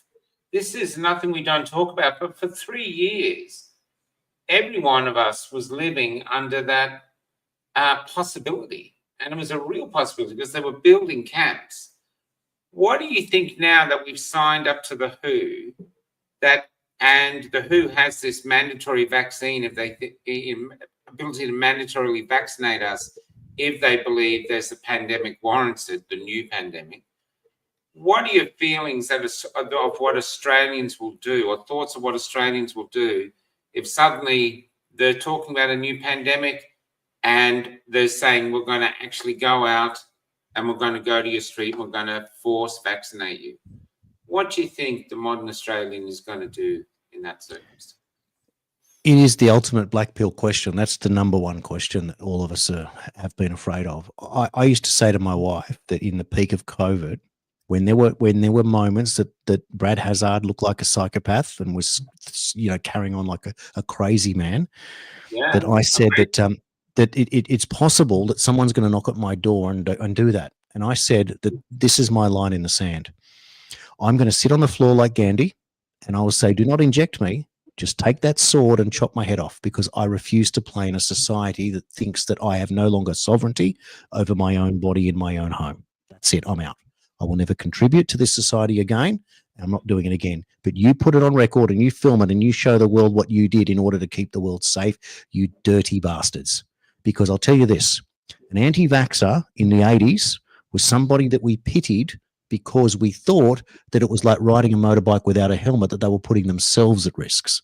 And in 2020, when it turned around, all of a sudden, if you didn't take a vaccine, it made my medicine not work. Now, that is flawed logic, and any politician that uses that as logic to say that that's the case should be disqualified immediately, because they don't know what they're talking about. They are nothing more than a rubber stamp for a corrupt regime, and it's quite simple. But my happy ending to this is this. I am 100% confident. My political loyalties changed on a dime. I was no longer a lefty or a righty. And I said to Barnaby Joyce when I met him, I said, Barnaby, you know it's not left and right anymore, right? He looked at me. I said, it's globalism versus nationalism. I said, and you're the National Party. I said, do you not see, what are you partnering with the Liberals for? What I want them to do, I want the Nationals to create a coalition with a consolidated third party. That's how I believe we win government. We can't do it on our own. Right? Pauline has done what she's done. She's now in her 70s. She can only go for as long as she can go. But Pauline has had 30 years. Now, she's done great, but the future is not Pauline. But could you imagine, just for the fun of it, could you imagine a national party, right, that was led by Matt Canavan, could be technically the Prime Minister. Jacinta Price could technically be the Foreign Minister or even the Prime Minister. And Gerard Rennick leads the third party movement, and he's the Treasurer. Now, you tell me that we can't get this country back on the road in 2 years if he was the leadership. Rennick is the treasurer. I think the country would breathe a sigh of relief. Yes. What I love about this, I was talking to him the other day, and we're talking about freedom. He goes, he doesn't want to talk about freedom. He wants to talk about responsibility. Yes. That comes with freedom. I totally agree. Well, I agree with you. Yeah. The freedom word is dead. It's a dirty word. People that can change this around, they're there, and instead we're trapped by the Albaneses of the world, and this system, and this inability for Australians to be inspired enough to break out of it. You know what I mean? That's the interesting question, because what you were saying before, where they tried once and then don't get a second go. I've been saying for ages that COVID initially was a Pearl Harbor attack on Australia. No enemy gets two Pearl Harbors. So whatever they do next, it's like Alien, the Alien franchise. First was one alien, they bring the film back, they've got lots of aliens. They've got to up the ante. So whatever the WHO is going to do, it's going to be big, because nothing else will work. And I think at the moment there's like an unspoken civil war. It's happened since The Voice. 60% said no.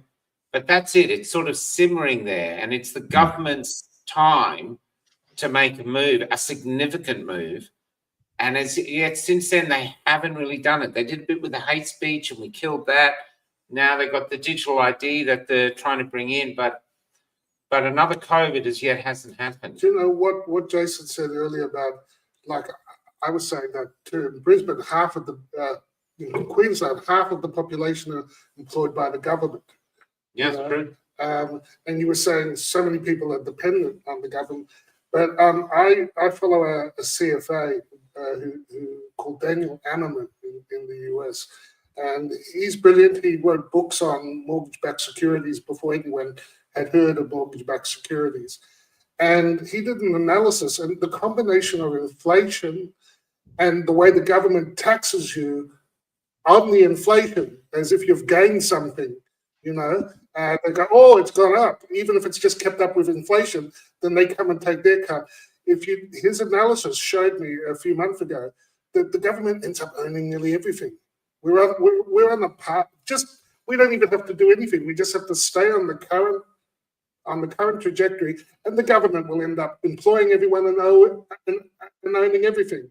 You know, so we have to do reform. We have to really look seriously at how Australians are taxed, how they're. We've got to look at why the incomes have been flat, whereas the debt has been going.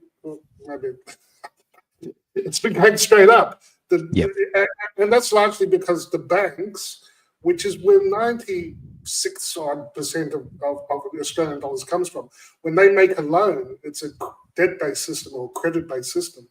And the thing how did these Australian banks get to be like as profitable as Goldman Sachs and these other mega banks?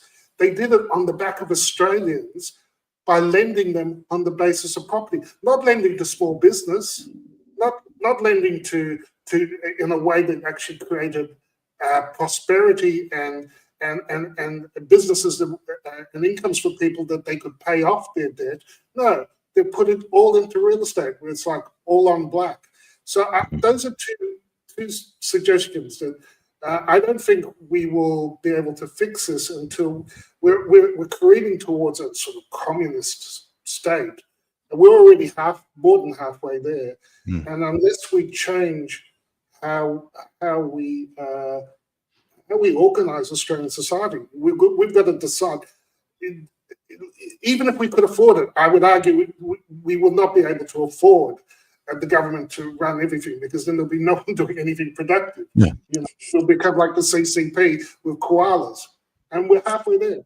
It's a catastrophe, exactly as you've described, and what you've described is exactly what the plan is. Now, it was always to lead to a one world government. George H.W. Bush told us the WEF is there for that reason. The UN wants more power. The WHO wants more power, all these private organizations. Now, if you had a one world government, you can't have elections. They don't exist. You can't have an election in Botswana and Antarctica and in Australia on the same day to select a world president. That's not how it works. The only way it works is with an AI run by a group. Like it's almost like you're watching Superman, the beginning of Superman, where the planet explodes. Like, that's how crazy it would be. Now, the whole plan relied on the collapse of the United States to do that. That's why Donald Trump is the enemy to them. That's why. And he's saving the United States, and he's literally turning it into Fortress America, kicking all the illegals out, creating the tariffs to build as much wealth as possible, and letting the world know that if you want to trade, you can do whatever you want outside of us, but we're the biggest economy. We have the most power. We've got the best military, all of the above, and everyone wants to come to America, so we're America. But what you've described, Paul, right now is beautifully exactly what's happened. What they want to do to America, which they were doing under Joe Biden, certainly under Obama, is exactly what Albanese is opening the door to let in here. We are collapsing Australia. So what is our role now over the next couple of years? Our heyday is whatever happens in the next 3.5 years is the best it's ever going to get, unless something resurrects or Tulsi Gabbard and someone else becomes president after she takes everyone out. Like, I don't know what happens, but 3.5 years is our best chance, the next 3.5 years. What do? We have to educate, we have to organise, and we have to have big discussions. Now, I want to know, I said to Craig Kelly on an interview once, I said, why do we allow the globalists to run the Republican movement here in Australia? Do we take that seriously? And the reason I bring that up is the King's a globalist. So he's not working for us. He wants us to become a one world government and the voice. And we all talked about the UN stuff, and we all know about that stuff. So I said, why is the conservative movement so afraid of talking about a republic? Why do they want a monarchy? But the monarchy is globalist, and we're anti-globalist. And he said, we just haven't come up with a better option. And I'm like, well, that's no excuse. Let's talk about this, for goodness sake. Wow. Like, let's talk about it. So that's why I set up the 51st state, because I just made a proposal. If we're part of AUKUS and we have a globalist king and China's our biggest trading partner, and we're meant to pay all this money to park nuclear subs off the coast of China and spy on them, how can we be a servant for three masters? So if we were to become the 51st state, for argument's sake, we keep our proper constitution, we rip off the Australia Act, we stand under a Bill of Rights, we get the right to free speech, the right to bear arms, we open up the visas and we don't pay tariffs. That's not a bad system to be amongst whilst we're working out where we really want to go. But we're saying that system is got to be better than the one we're in now, where King Charles doesn't give a stuff about us. Albanese's turning into a communist country. They've just let the WHO in. We haven't got anything left. So we're already there, and we pretend that, but we're Australia. We're not anything anymore, because we voted for the voice, and now these state governments are going to do it anyway, or they tell us that they're going to do it anyway. So that's my argument. So I maintain, what if we were able to say, well, we're going to take the Republican movement over from here, and we're going to start a new conversation. And the first thing that everyone wants is a head of state that they can vote for, that they believe in, that's got power over the Prime Minister.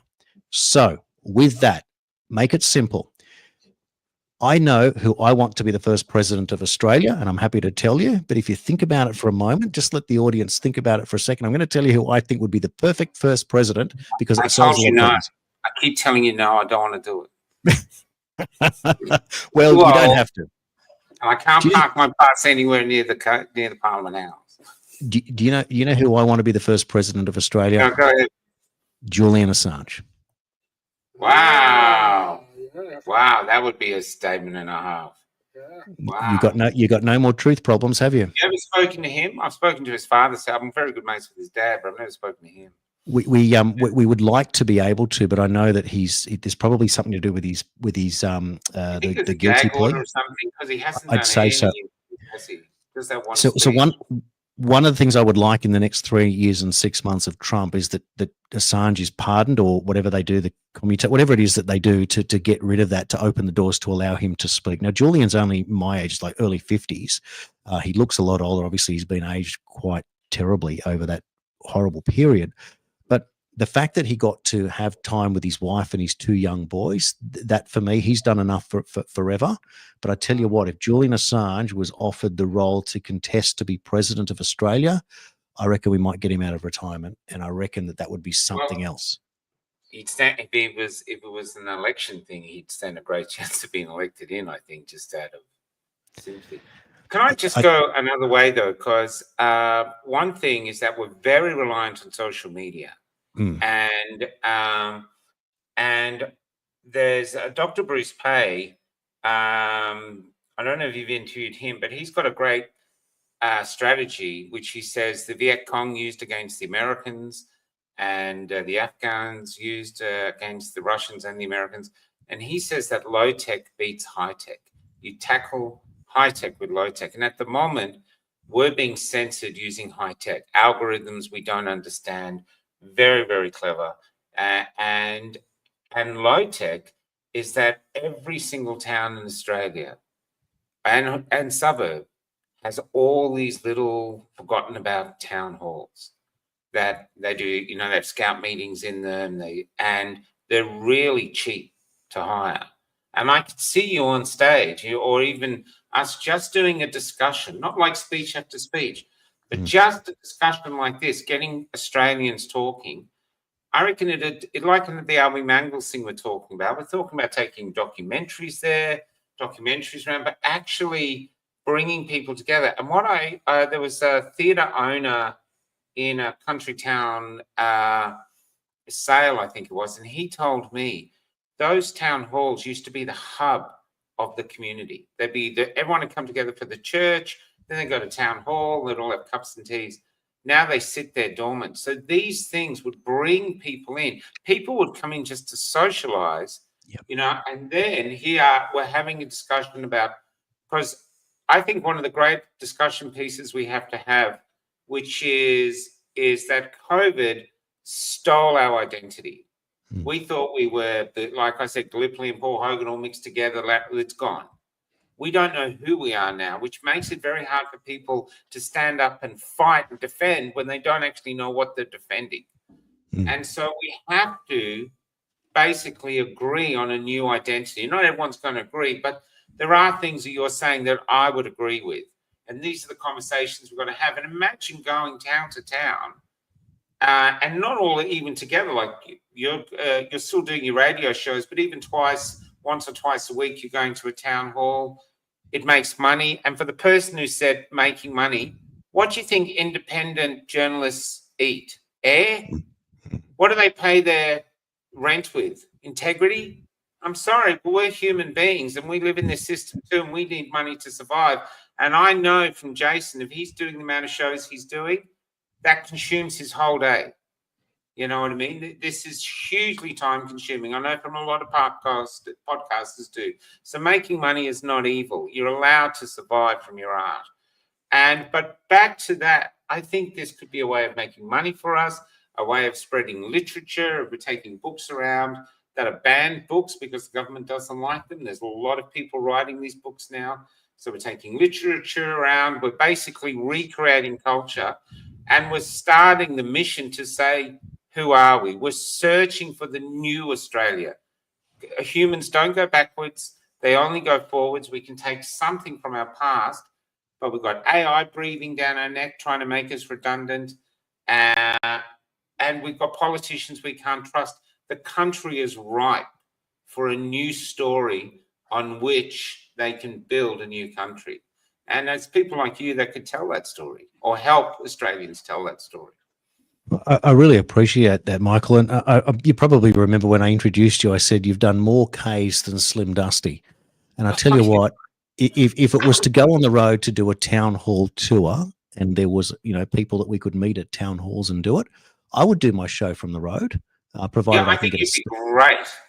To do a Starlink from the roof, you got to have internet, and you're dead right with what you said about being paid to do this, because TNT paid me. No one paid TNT. That was investor money. No one cared, and I did it. But right now, I work 3 nights a week, sometimes 4 nights a week, and I do shows in clubs, hosting events to earn money. So the question is, if I could replace that income, I'd be spending more time doing a better product. And not only that, I'd be able to employ producers. I'd be able to employ probably an apprentice person. I want to bring on a new co-host, and I'm looking for somebody who would like to do that. But at the same time, I can't expect them to work for free. And I've got to be able to develop that. Now, I have got the best young person ready to go that I want to bring on an interview, who's just like very, very young adult, who would be amazing. Now, I have met so many wonderful people on the tour. You've met more people than anyone, but even at the Free Speech Summit, the people in the audience there, some of the speakers, some of them I was aware of, but not fully aware of. Like, wow, what a story. So to continue to tell this, but you're dead right. Now, it has to be solutions based. It has to be solutions. That's what Rennick was all about. So we're not telling you what Australia is. We want you to find the power within yourself to join the conversation. Put forth your here. Put forth your ideas, what you want from a culture, what you want us to be, and let's create something we can be proud of. Any advancing civilization is directly proportional to the energy that it can create and produce. So we have to have an energy solution. And the fact that we don't tells us that whoever's in power at the moment is the wrong decision, and eventually the pendulum will swing and they will go away and they won't be there anymore. But Susan Lee is not the answer. The Liberal Party is not the answer. The Nationals have got the best possibility of an infrastructure. They're small enough and they're big enough at the same time. And if I had to do anything, I would want to be talking to those guys. And I know that there's bad blood between these establishment parties and those that have left. Craig Kelly, Gerard Rennick, they would never go back there. But I would hope that they would. But then you can create a new coalition. This is where it becomes more exciting. But again, it's not about the politics. It's beyond that, because that's not the answer at the moment. You're dead right. What is our identity? What is an Australian in 2025? What's an Australian in 2030? We don't know what our country will look like. If we're bringing in 1 million people a year, in 2030, we could be at 30 million, But if this jabberdoodle goes the way that it may, we might be at 20 million. Like, we don't know. And so that's something else that we haven't thought about. I've been asking young people, I've done it quite a few times now, and I say, describe Australia. What do you think of the culture of Australia in your opinion? And the most profound one was a beautiful young woman in Castlemaine who said, we don't have a culture. I wish we did. We're just a load of people on a land doing shit. Mm. He said, we don't have any culture. And I thought, so this is an opportunity. And the politicians can't do it. It's like if you get a corporation that's so big, it can't change quickly. They've got to bring a CEO from outside, like they did with Telstra and Qantas. But this is for us now. I think it's our time not to be slaves to a decaying system, but to rise up and be the architects of the future. All Australians coming together. I've for a few years, I've had this sense that we will need some sort of constitutional convention. And that needs grassroots participation, so that all those town halls, people coming together to, like you say, what is Australia? What are the rules? Because clearly the rule book has sort of been thrown out, and we have to remind them of some basic human rights. A couple of days ago, I was at Barbara O'Neill's and Miley's event, and I've got a little. I did a tweet about it, and I posted her speech, and I think Miley was. And Barbara, they were, and Michael O'Neill and John Ruddock, who all spoke, were all marvelous. But I think Miley is over the target here when she's pointing out that the Health Commission and the Council didn't fulfil their duties under the statute.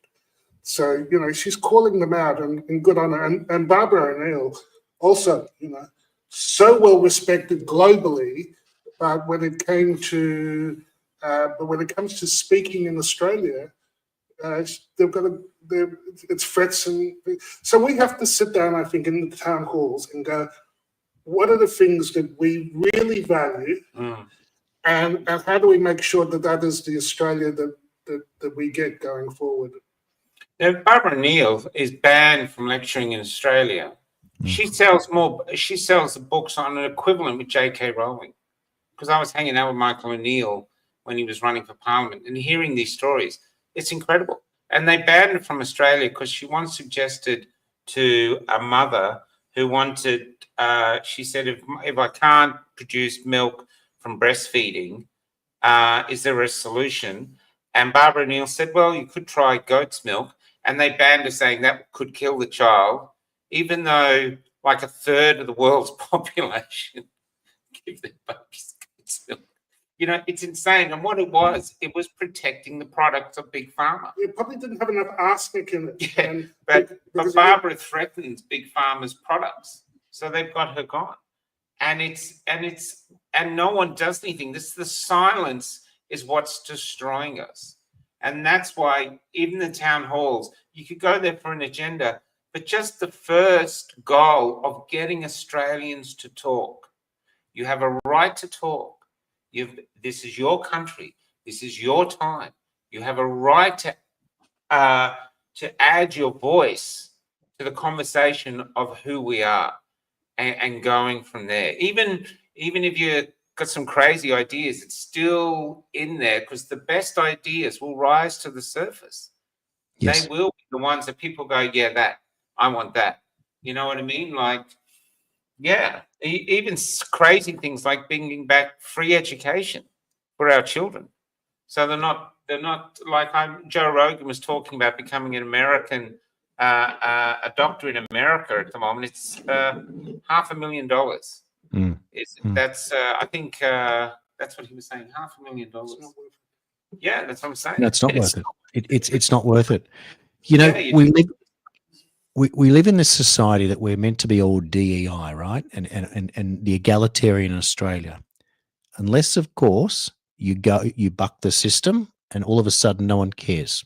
So the anti-vaxxer was literally just discarded from society at that point. What is it that's going to bring us together? Now, I'm reading the comments as they're coming through, so my eyes are dropping down, and I feel that there's an enormous amount of frustration. There's sadness. There's certainly an undercurrent of anger, and everyone has got different ideas. So that's pretty much summarizing what you've just said. But if it comes down to it, the one thing that this community, whatever we are, we always need to give it before we receive it, is respect. And if we can receive respect and be understood for who we are, and we can quantify that there is however many there are of us, if there's 500,000 or 1 million, I feel like somewhere between 500,000 and 1 million is probably the real active groups, and that's probably what made it to Canberra, and then some more. Some have died off and some have gone back into normal society and whatever. Let's call it 750,000 of us. That is a substantial amount of people. And if we really got desperate and it still went bad and we were all together, we could secede if we wanted to. The northern half of New South Wales is one electorate. No one lives there. 100,000 people live in the top half of New South Wales apart from the coast. We could all move there and we'd build up a fence and say, leave us alone. We'll just put our own nuclear power. We'll pump some water into the ocean. The they had in WA, they had a principality there for a while. If that's your worst case scenario, just leave us the hell alone and we'll do that. We'll go and join the province of Mount Hutt, if you will, and we'll build around him, like over in WA. If we had to do that, now I don't think we do, but if the town hall tour was the respect tour, and that's the point. I had the great name. Thank you. I had the chance. I interviewed Fred Paul, independent journalist who used to be on ADH TV. And we talked about the election and we talked about non-compulsory voting, because that's my thing is, now this is my argument.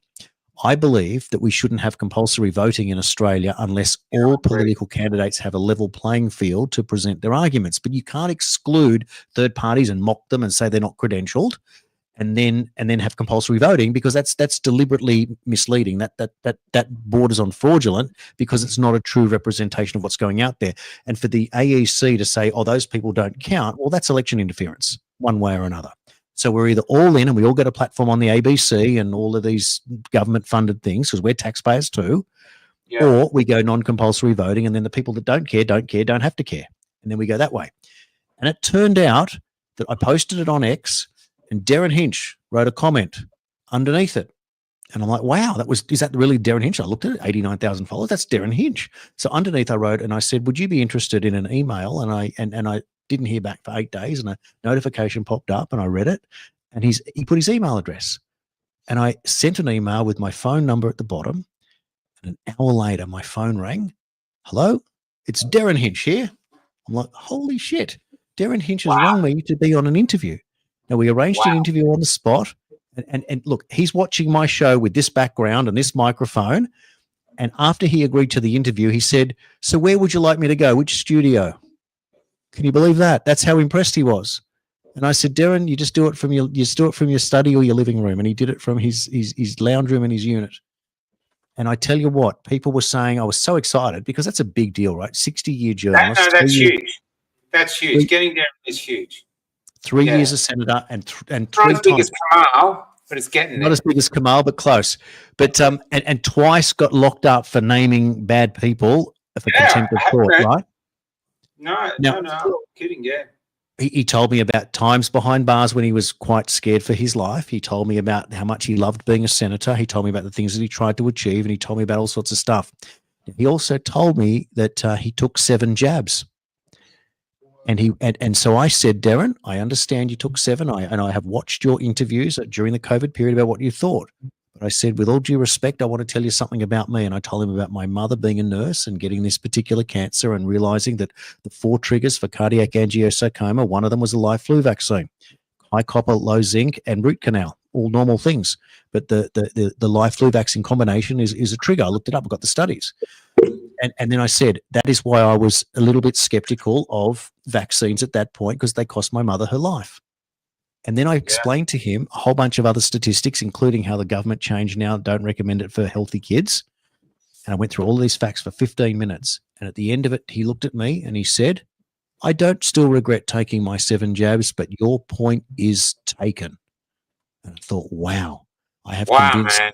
one That of the is biggest. huge. Thank you. And I thought my job here is done. And it felt like for me, honestly, that it was a changing of the guard, that it was the old guard, an 81-year-old journalist, acknowledging that the industry has changed. And this fellow has stepped up, and I was 100% respectful and grateful for this. And he called me a journalist. And I'll tell you what, when Derryn Hinch calls you a journalist when you talk to him, I think that's a pass mark. Yeah. That's huge. That's huge. There's Thank you. Is it time for the weather? You want a bit of laugh? I've had this idea, Jason, that we need an alternative weather forecast. You know, the one Yes. We're going back into the gutter. is a bit, you know, it's a bit stuffy. So, this is unfortunately this is UK weather. It's not Australian weather, but I think we could syndicate it. Here we go. There's a lot of swearing. And brace your ball sacks, because this is Craven Moorhead, your renegade weather warrior, delivering the most unfiltered, batshit insane weather report for the UK, where the skies look like a chemtrail orgy gone wrong. The whole damn country's caught in a meteorological shitstorm that's got us all wondering if Mother Nature's been roofied by a shady cabal of sky-spraying bastards. It's colder than a polar bear's dick one minute, then hotter than a dragon's ball sweat the next. Why, you ask? Because the heavens are choking on a chemical cocktail of geoengineering fuckery, and we're all breathing it in like lab rats in a globalist petri dish. Let's break it down, you truth-hungry heathens. Right now, the UK's under a blanket of engineered bullshit so thick, it's like the sky's been painted by a schizophrenic chemist with a fetish for aluminum oxide. Those aren't clouds hanging over Birmingham, Bristol and beyond. Those are persistent contrails laced with barium, strontium and fuck knows what else, sprayed from high altitude planes like some dystopian crop duster on steroids. The powers that be call it solar radiation management or climate control. But let's cut the crap. They're turning the atmosphere into a toxic piñata, and we're the ones getting whacked. This geoengineering horseshit is no conspiracy theory. It's as real as the metallic taste in your mouth after a deep breath of this aerosolized arse gravy. Down in London, it's a muggy 22 degrees Celsius, but it feels like you're wading through a sweaty armpit in a chemical sauna, thanks to the humidity and that silvery haze blocking out the sun. Up in Manchester, it's a measly 15 degrees with rain that smells like a scrapyard after a bender, probably because those sky trails are dumping heavy metals faster than a dodgy mechanic. Scotland? Jesus wept. It's like winter's squatting in the Highlands, 10 degrees with winds that'll blow your nuts clean off, and a sky that looks like it's been scribbled on by a toddler with a chemtrail crayon. Over in Wales, expect 12 degrees and a drizzle that's suspiciously slick, like the atmosphere's been lubed up with nanotech sludge. And don't even bother looking for the sun anywhere. It's cowering behind a curtain of engineered fuckery thicker than a politician's skull. This geoengineering bollocks isn't just about cooling the planet, like they claim in their fancy white papers. Nah, this is about control. Control of the weather, control of the crops, control of your goddamn lungs. They're spraying this shit on purpose, turning our summers into a schizophrenic mess where you're pulling on a parka 1 hour and stripping to your skivvies the next. Farmers are scratching their heads as their fields turn to dust or drown in freak floods. Bees are dropping like they've been huffing paint thinner. And us? We're down here coughing up our insides, wondering why our kids are sneezing sparkles and our gardens look like a post-apocalyptic film set. Wake the fuck up, people! Those crisscross patterns in the sky aren't just planes having a laugh. They're a chemical middle finger from the elite, and we're all getting flicked. For today's forecast, expect more of this bipolar bullshit across the board.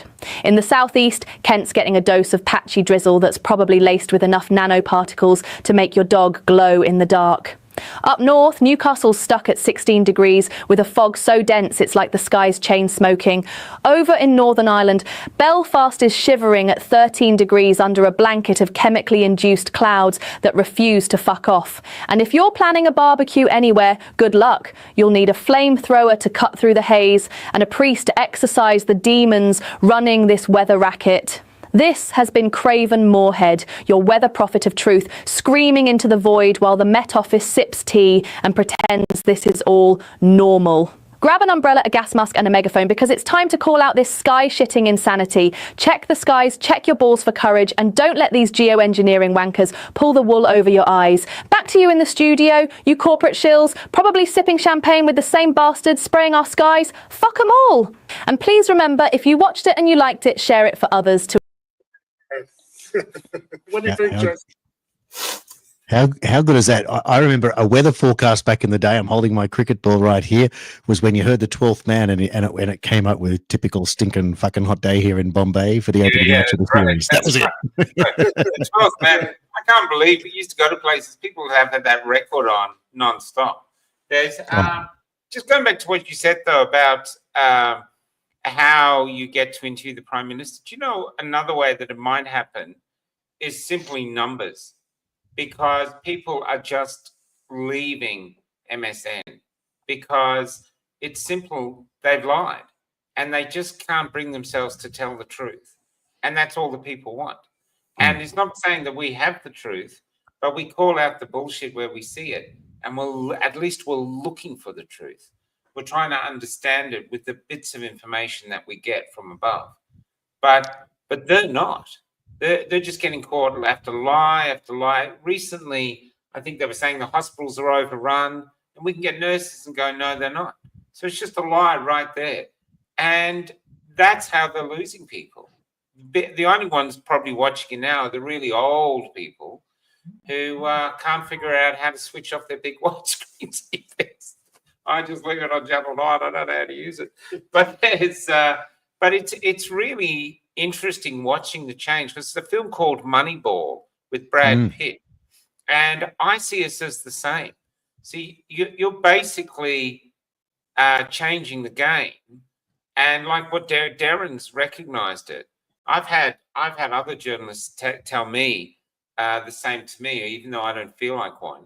But basically, you're changing the game, and you're getting good numbers about how much does each of those numbers cost you to get and how much does the numbers cost MSN to get.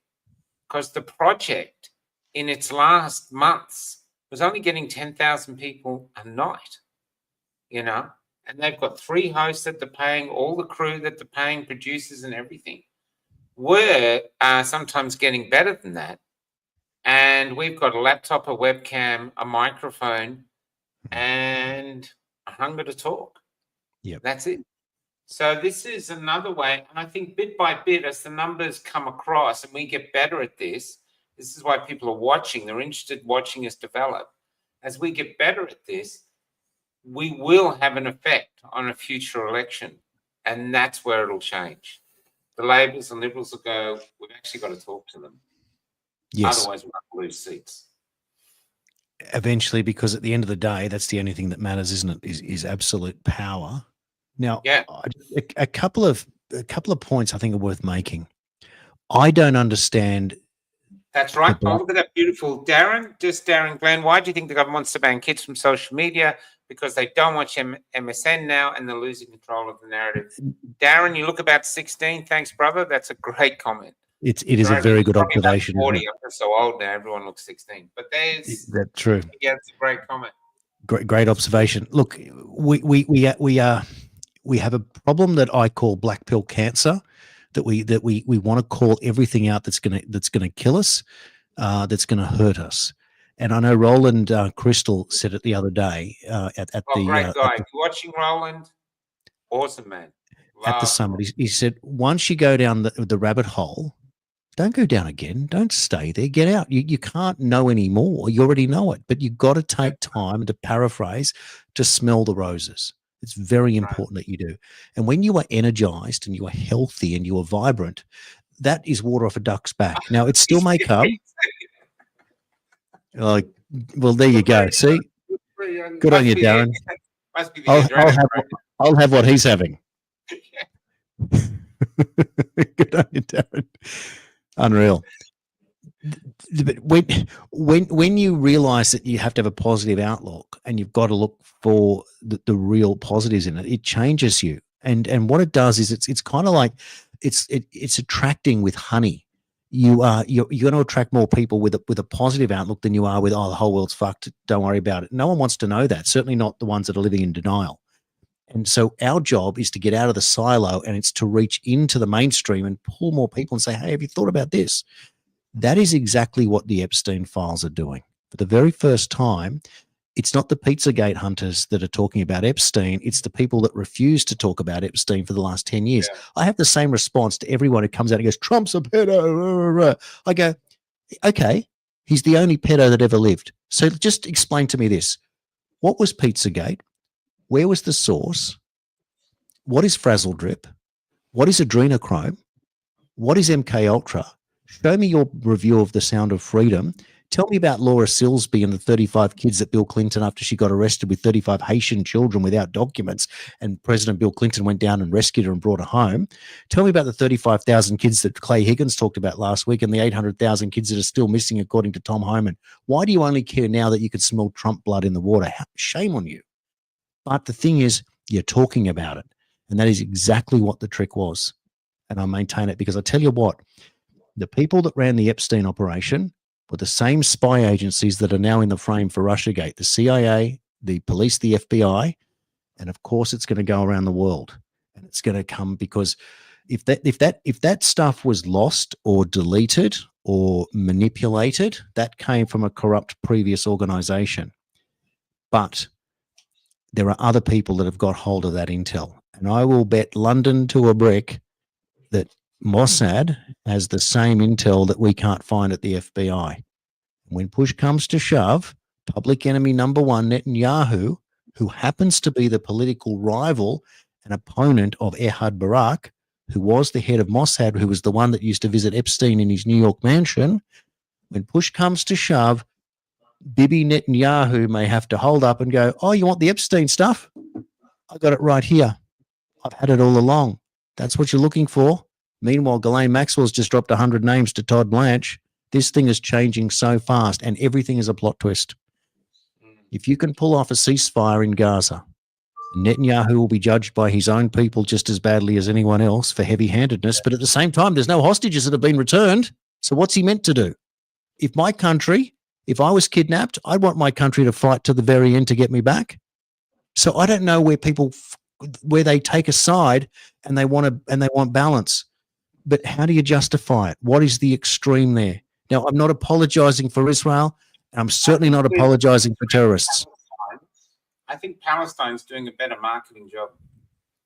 Well, that's the point. We're watching genocide by Instagram. And even though Israel has the hostages, we don't see the people getting injured in Israel. We don't see what's going on in Israel. So Israel is doing a crap marketing job, to be honest. Terrible. But back to something else.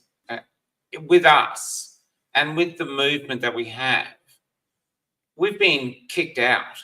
I called it Goodbye Road, and we're the orphans of it. They kicked us out of society. You don't want to do this. Dan Andrews said very quickly, very simply, you're either with us or against us, and he kicked us out. And you're out of society. And yet here we are. We're laughing. We're talking. We're passionate. We're learning constantly. We're in our 50s, and instead of going, oh, yeah, this is how we do it. We've just done it this way for 30 years. No, we're learning constantly. You've said yourself, you're on a learning curve. You're doing 4 hours. This means we're alive. And here we are just planning and basically all working, not to make ourselves millionaires, but to try and rescue our country from a tyranny that we can see descending upon us. And that's all across Australia, people are doing this. Every podcaster, every person that's doing common law, learning common law, the Constitution. We don't know which of the paths is going to reach the top of the Liberty Mountain first, but they're all doing things and infighting, and we're all making mistakes. And it looks like sometimes we don't know what we're doing, but we're not quitting. And the one thing I've noticed whenever I've interviewed, no matter who I interview, no matter if they go, I lost my house, I lost my dreams, I lost my this and this and this. I go, do you regret the choices you made? They go, no. No one's regretted it. Everyone is still basically we're worn out and we're a bit disillusioned, but we're still going forward. And even here tonight, what we're actually doing is not so much waking people up, we're entertaining the troops. We're breathing a breath of positive into their morale to say, come on, you're a part of this great turning, maybe globally, not just in Australia, maybe around the world. People are going, no, these guys are right. And bit by bit, someone comes in and joins our communities online. That's why I like doing it live. We've got these lovely people. Someone new joins, they start talking to them. Welcome to the community. It's almost like a prodigal child. Welcome to the community. There's something happening here, like the song said. No one knows exactly what it is. And here we progress. And even like the free summit that we just had, we've had someone was there, some troll, filming us. And they've been on other podcasts doing it. I haven't even watched it. I think, screw it, because nothing is going to stop us. You can't stop us. You've thrown it. You've shot us. You've had scandals against us. You put us down. The trolls have tried 5 years of intense hate, and we're still here. We're not full of hate. We're smiling. We keep going, and we keep dreaming, really, of ways to go forward. And like here you are now, let's see how we go with Cafe Lockdown. You're more than welcome, but there's an excitement in the air that you guys should actually quit. What does it take for you guys to stop? Well, we're not stopping because we believe we're on the right path. And here's my lead. Look, fine. I'm not giving up. What I realized as I was doing the interviews around Australia, and including this one, I'm capturing giants. There's a history here, and the history is split into two. Those who are too scared to do anything, and giants who are actually risking everything to try to give their children and their grandchildren something that they were born with, the freedom we were born with. They're trying to leave a better country for that. And I think it's an extraordinary time to be alive. And even the fatigue is really a blessing, because from that fatigue, ideas come along. You think, well, let's try that. And then a new energy, and then you're off again. And we've had 5 years of complete failure, apart from William Bay winning his court case. And that 5 years of failure hasn't stopped us. It's just emboldened us. We just get up and we learn, which means at some point that thing's going to turn around, and we will be the Renaissance, because we're selling something that humans want. We want a future that's conducive to the human soul, and the globalists are selling us a prison. That's what it comes down to. Yeah. Now, I'll just make a comment there that all growth comes from adversity. You don't grow in a comfort zone. Thank you. And so 5 years of hard yards, and you realize that you keep getting it gets harder. Now, I know that what we've watched now, and when I say it gets harder, because we don't know when the end is coming, but we are better than we were 5 years ago. Now, I know that just watching the comments come through and they're flying through, that when you talk positive, a lot of positive comes out in those comments over the last few minutes there. A lot of positives. Look at that. Never surrender. I saw one from Bronwyn. I saw one earlier. Some really, really good stuff. There you go. It keeps coming. Now, here's another thing I want to make, another very important point. Within our community, we're not all the same. We're not meant to be all the same. We're not a hive mind. We're all about free will. But there is a political divide within us, and I'll explain it briefly.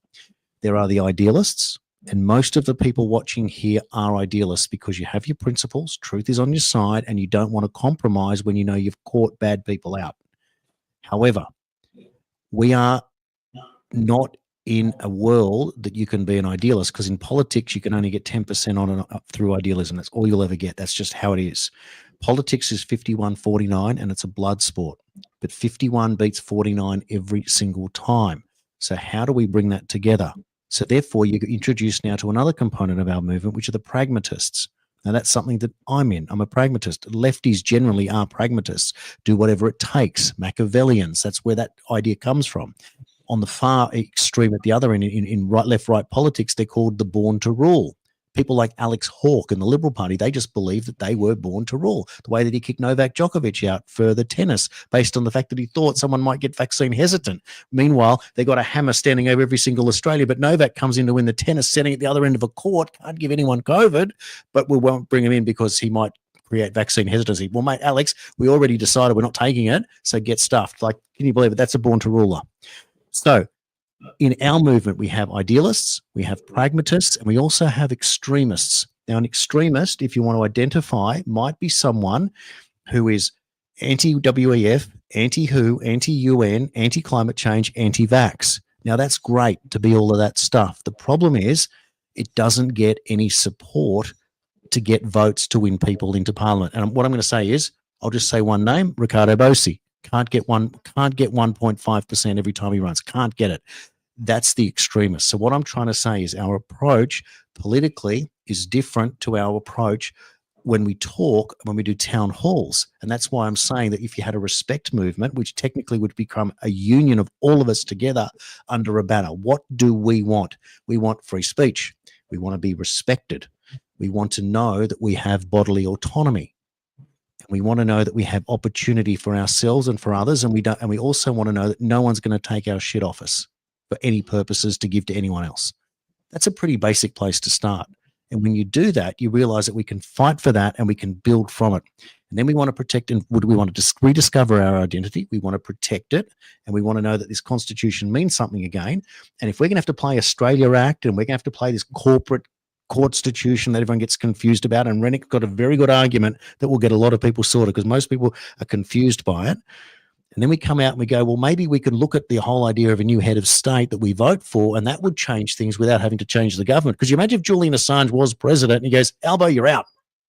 Let's call an election. Like, holy shit, that's all we needed to do. We just needed a president instead of the governor general. Like, that's a different approach, right? It completely short circuits the entire thing if you get the right person in there. That's the power of Trump. I'll make this quick observation. Epstein, Russiagate, and Tulsi Gabbard's on both of them. And the next one she came out with this weekend, she said, the way we're going to approach COVID, this is for COVID justice, everyone. This is huge. The way they're going to do it is through the, the gain of function. That's how they're going to get Fauci. That's how they're going to get China. That's how they're going to get the deep state. It's the same people. It's through gain of function. They've got now the legal argument to prove, and she said it all along, all the stuff. That's why Tulsi Gabbard is the head of the DNI, because they did it to her. She was by far the best candidate in the Democrats. She wiped the floor with Kamala Harris. She should be a Democratic presidential nominee. She may well be the very next president of the United States as a Republican. I reckon that's my hot, rough outside chance to jump. I reckon J.D. Vance could do another 4 years as a vice president. But I'll tell you what, if she brings them down and COVID, and then you got Bobby Kennedy waiting in the wings to do what he's got to do, which is why he's there, we have got our best last chance to get out of this thing alive. And if you take them out on gain of function, the WHO, there won't be a WHO. They will go down with that sinking ship, guys. That's the big call. That's the point. We don't need to worry about the WHO if Tulsi Gabbard takes them out for gain of function. That's the point. So what I'm trying to say is we don't know what we don't know. Yeah, that's right. People, don't be afraid of the negatives. Use that negative energy to put it into something positive, to invest in yourself. Even if it's as simple as buying a bar of bloody silver that you didn't own last week. Save up $2,000 and go buy a kilo of it and put it away, because in 5 years' time it'll be worth a lot more than $2,000. Now that's not financial advice, it's the reality. Just one good thing for yourself, and you will change your life on something as simple as that. And then it opens up another door. And my mate Craig Schultz will say, have a side hustle. Work out a way to nickel and dime yourself $200 extra a week and do something with it. $200 a week's $10,000. $10,000 at the end of it takes you to Vietnam on a holiday with your family. You couldn't have done that 5 years ago. Just little things to think differently, but it changes everything. And you know what? Success breeds success. We've had enough defeat. Let's make little successes turn into big successes. And when you do that, you'll be surprised. And because then when you turn up at the respect rallies, at the town halls, you have got something to sell, because you know that it works, and we will believe each other, and it will be like bees, honey. They're coming to us. They will come to us because they want success. Agree. I think they'll be very interested from it, because I interviewed that paramedic the other day, and what he said to me was beautiful. In the interview, he said, nobody who sat in front of Netflix for 3 weeks, eating popcorn, watching films, said, that's a life-affirming experience, and I've grown from this experience. Yeah. And I thought, that's the truth. The reason we're thankful to COVID is it's allowed us to discover how strong we can be. Yes. And so when things happen now, like my bus caught fire the other day, I didn't tell anyone. But in the past, that would have been like, oh my God. Now, where's the fire extinguisher? Put it out, get it fixed, let's move on. And I'm getting stronger than I've ever been. I don't usually talk about myself this way, but I am. I like this Michael because he's tough. He doesn't stop. I've just had a heart attack. I'm back at work and I'm loving it. I don't even feel like I'm working. I feel blessed to be doing what I'm doing. And I'm doing just a tiny little small part of this in a field of giants who are all pushing their way forward. And you should join us because we need your energy. We need your ideas. We need your passion. And we need your love for the country. You can't love the country they're offering you. You can't be scared of hardship. Hardship is what will strip the barnacles off your body and get you to where you need to be. And there's a great future for us and for our kids. And imagine, I think the most joyous thing I could ever think of is, say, our great-grandkids growing up in a country that's abundant. They've got possibilities, endless possibilities. They're really enjoying it. And they have no idea that their abundance comes from our hard work. They never know it, but that's what it is. It was this generation that finally said, okay, time to roll up the sleeves and fix this country. And we did it. And that's the legacy we left. That is a worthy life for all of us. I really believe that. Yeah, Absolutely. That's the whole point, isn't it? And the positive attitude, the highest hope, and realizing that we were, wealth for toil, for goodness sake, it's in our national anthem. I mean, I'm going to give him the second last word, then you the last word, and then I'm going to call it quits. Brilliant show, Jason. Thank you very I'm just much. sitting here grinning that how lucky I was to meet you, and even this has been blessed, man. It's been fantastic having you on. Thank you. Yeah, so Second last word. looking forward to seeing your news. I think I'm going to have to subscribe to your Substack. Where's your Substack? If you remove the comments, it'll pop up on the screen, and it just says jasonqcitizen.substack.com. Yeah, I'm looking forward to that. It's been great to meet you, Jason. And you interviewed all these great doctors on TNT, and you still haven't got to me. So it's great to catch up. Paul, Dr. Easthouse was the first doctor in Australia to be suspended for talking about COVID and the first to win it back in the Supreme Court because he proved that they had acted unlawfully. And so they dropped the case. Like, oh, it's okay. Just go back to it. Apparently my memes were incompatible with being a practitioner in Australia. It's just unbelievable, isn't it? Well, I'll make this point that we did try to reach out at the time, and for whatever reason, maybe you were working with Michael or something like that, and there was a reason we couldn't connect. But that doesn't mean that we're not going to do it in the future. Just like with Miley, I am desperate to speak to that beautiful, wonderful, amazing doctor. Another one I wasn't able to get. Exactly. So, Miley, if you're still watching, you are on the very, very short list. But I just want to say this, that the other way you're going to be able to find me, my show's called The 51st State, but that's just one. I have now set up the URL channel51.com.au. So if you go to that tonight, you'll go through to another website that's set up with my content. I'll be expanding that so that I'll be doing. Now, this is my plans. I'm going to tell you all here now because there's so many people watching if you're interested. Monday to Friday, I will continue on the old work that I was doing at the Daily Australian. That era is now over. I'm going to provide a compressed 30-minute bulletin Monday to Friday. I hope to get that out during the day live. If it's okay with you guys, I'd like to share it on your platform for a 6:30 news slot. I think it would be invaluable to bring people up to date with what's happening in Australia and around the world. And then twice a week, that will also then play out on American. I've already got that onto American radio, WRMI, coming out of Florida. They're going to play it as well, which will be their 7 p.m. news, which I'm delighted. That's a big deal. And I will be producing. It is huge. And I'm going to do 2 1-hour interviews a week on my 51st State show, but I have a feeling one of them is going to evolve because 51st State has got a real theme to it. I want to call the other one either 51 minutes or 51:49 because it's politics. But Paul, if you're up for it, I would love to get you onto that format because we have unfinished business, and I haven't yet had on my 51 shows. I have had deliberately avoided all doctors because I wanted to start something new. We're now, I think, episode 19 or 20. We do it once a week. So this would be a big deal because we're chronicling what happened, as Michael does. Michael's probably Australia's best chronicler, and he'll say, oh, no, I'm not, but he is.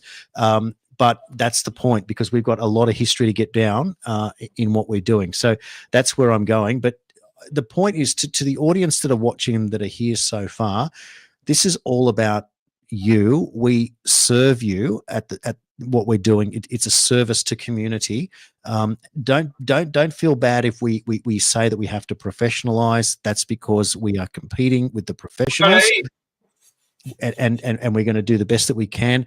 And the other thing is, you guys are the engine room. I've been watching comments that I think it was Anthony's been putting up throughout the show, incredibly well researched. Like I don't get access to that information. You are the citizen journalist army, the digital journalist army providing this information. Now, we can't put it all out there, and we've got to package this stuff to make it work. But the point is that we're providing verified, factual information that is real news. And the more people that watch it, the more minds realize that they have been hoodwinked and that there is a much better world out there. And I'll tell you what, I cannot accept a government that has a downward trajectory telling us that we need to keep voting them in because it's getting worse, and they're the ones we need to keep in to keep it from going worse, as if they weren't there, it would get worse or faster. It's a nonsense. It's a scam. And therein lies the point. It's insane. It's just, it's crazy you even saying it, but that's where we are. Yeah. That's it. That's it. And so there he is. There's Anthony on the screen. Well done, Anthony. Look, thrilled to be able to read that in real time. And my shows will also be the news show that I do during the day on my jasonqcitizen.substack, provided I can make it work. Otherwise, it'll be on my Twitter page and my Facebook and YouTube, etc. It will also be live. It's the only way to do it. So thank you so much for having me on the show. It's been great to make new friends as we build and repair our country. It's what we're born for. What a time to be alive. I think someone put it best. Paul Lassick, Vic's Paul watching, he said, we don't need a revolution. We need what Australians are excellent at. We need a renovation. We need to start renovating our country. Paul's a good guy, yeah. Take care, man. It's been fantastic to have you on. I look forward to working with you very much. And this is, I'm going to go out with a song from a doctor in New Zealand who writes songs in his spare time. This is called Someone Else's Dream. And this one stuck in my head after I heard it after the interview. So, yeah, enjoy. Take care, Jason. And good night, everybody. Thanks for staying with us for these 2 hours. And there we go.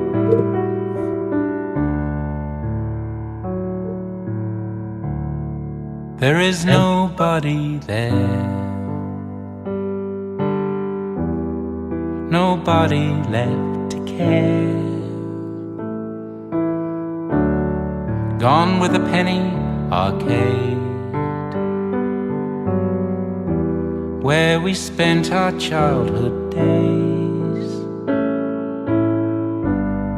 When I take a look around, all I see are heads bowed down, with eyes affixed on Samsung's screen, watching someone else's dream. Well, the bus conductor's gone. Just swipe your card and head for home. That old treehouse where we played sits forgotten and decayed. When I take a look around, all I see are heads bowed down, with eyes affixed on Samsung's screen, watching someone else's dream.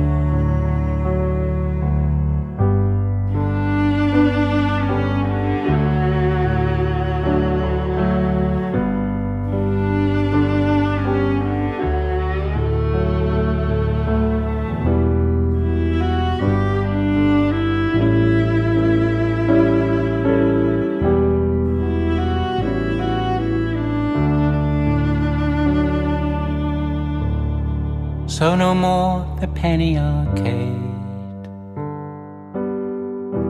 KFC is there instead, and that tree we used to climb is sad and lonely most of the time. When I take a look around, all I see are heads bowed down, with eyes affixed on Samsung's screen,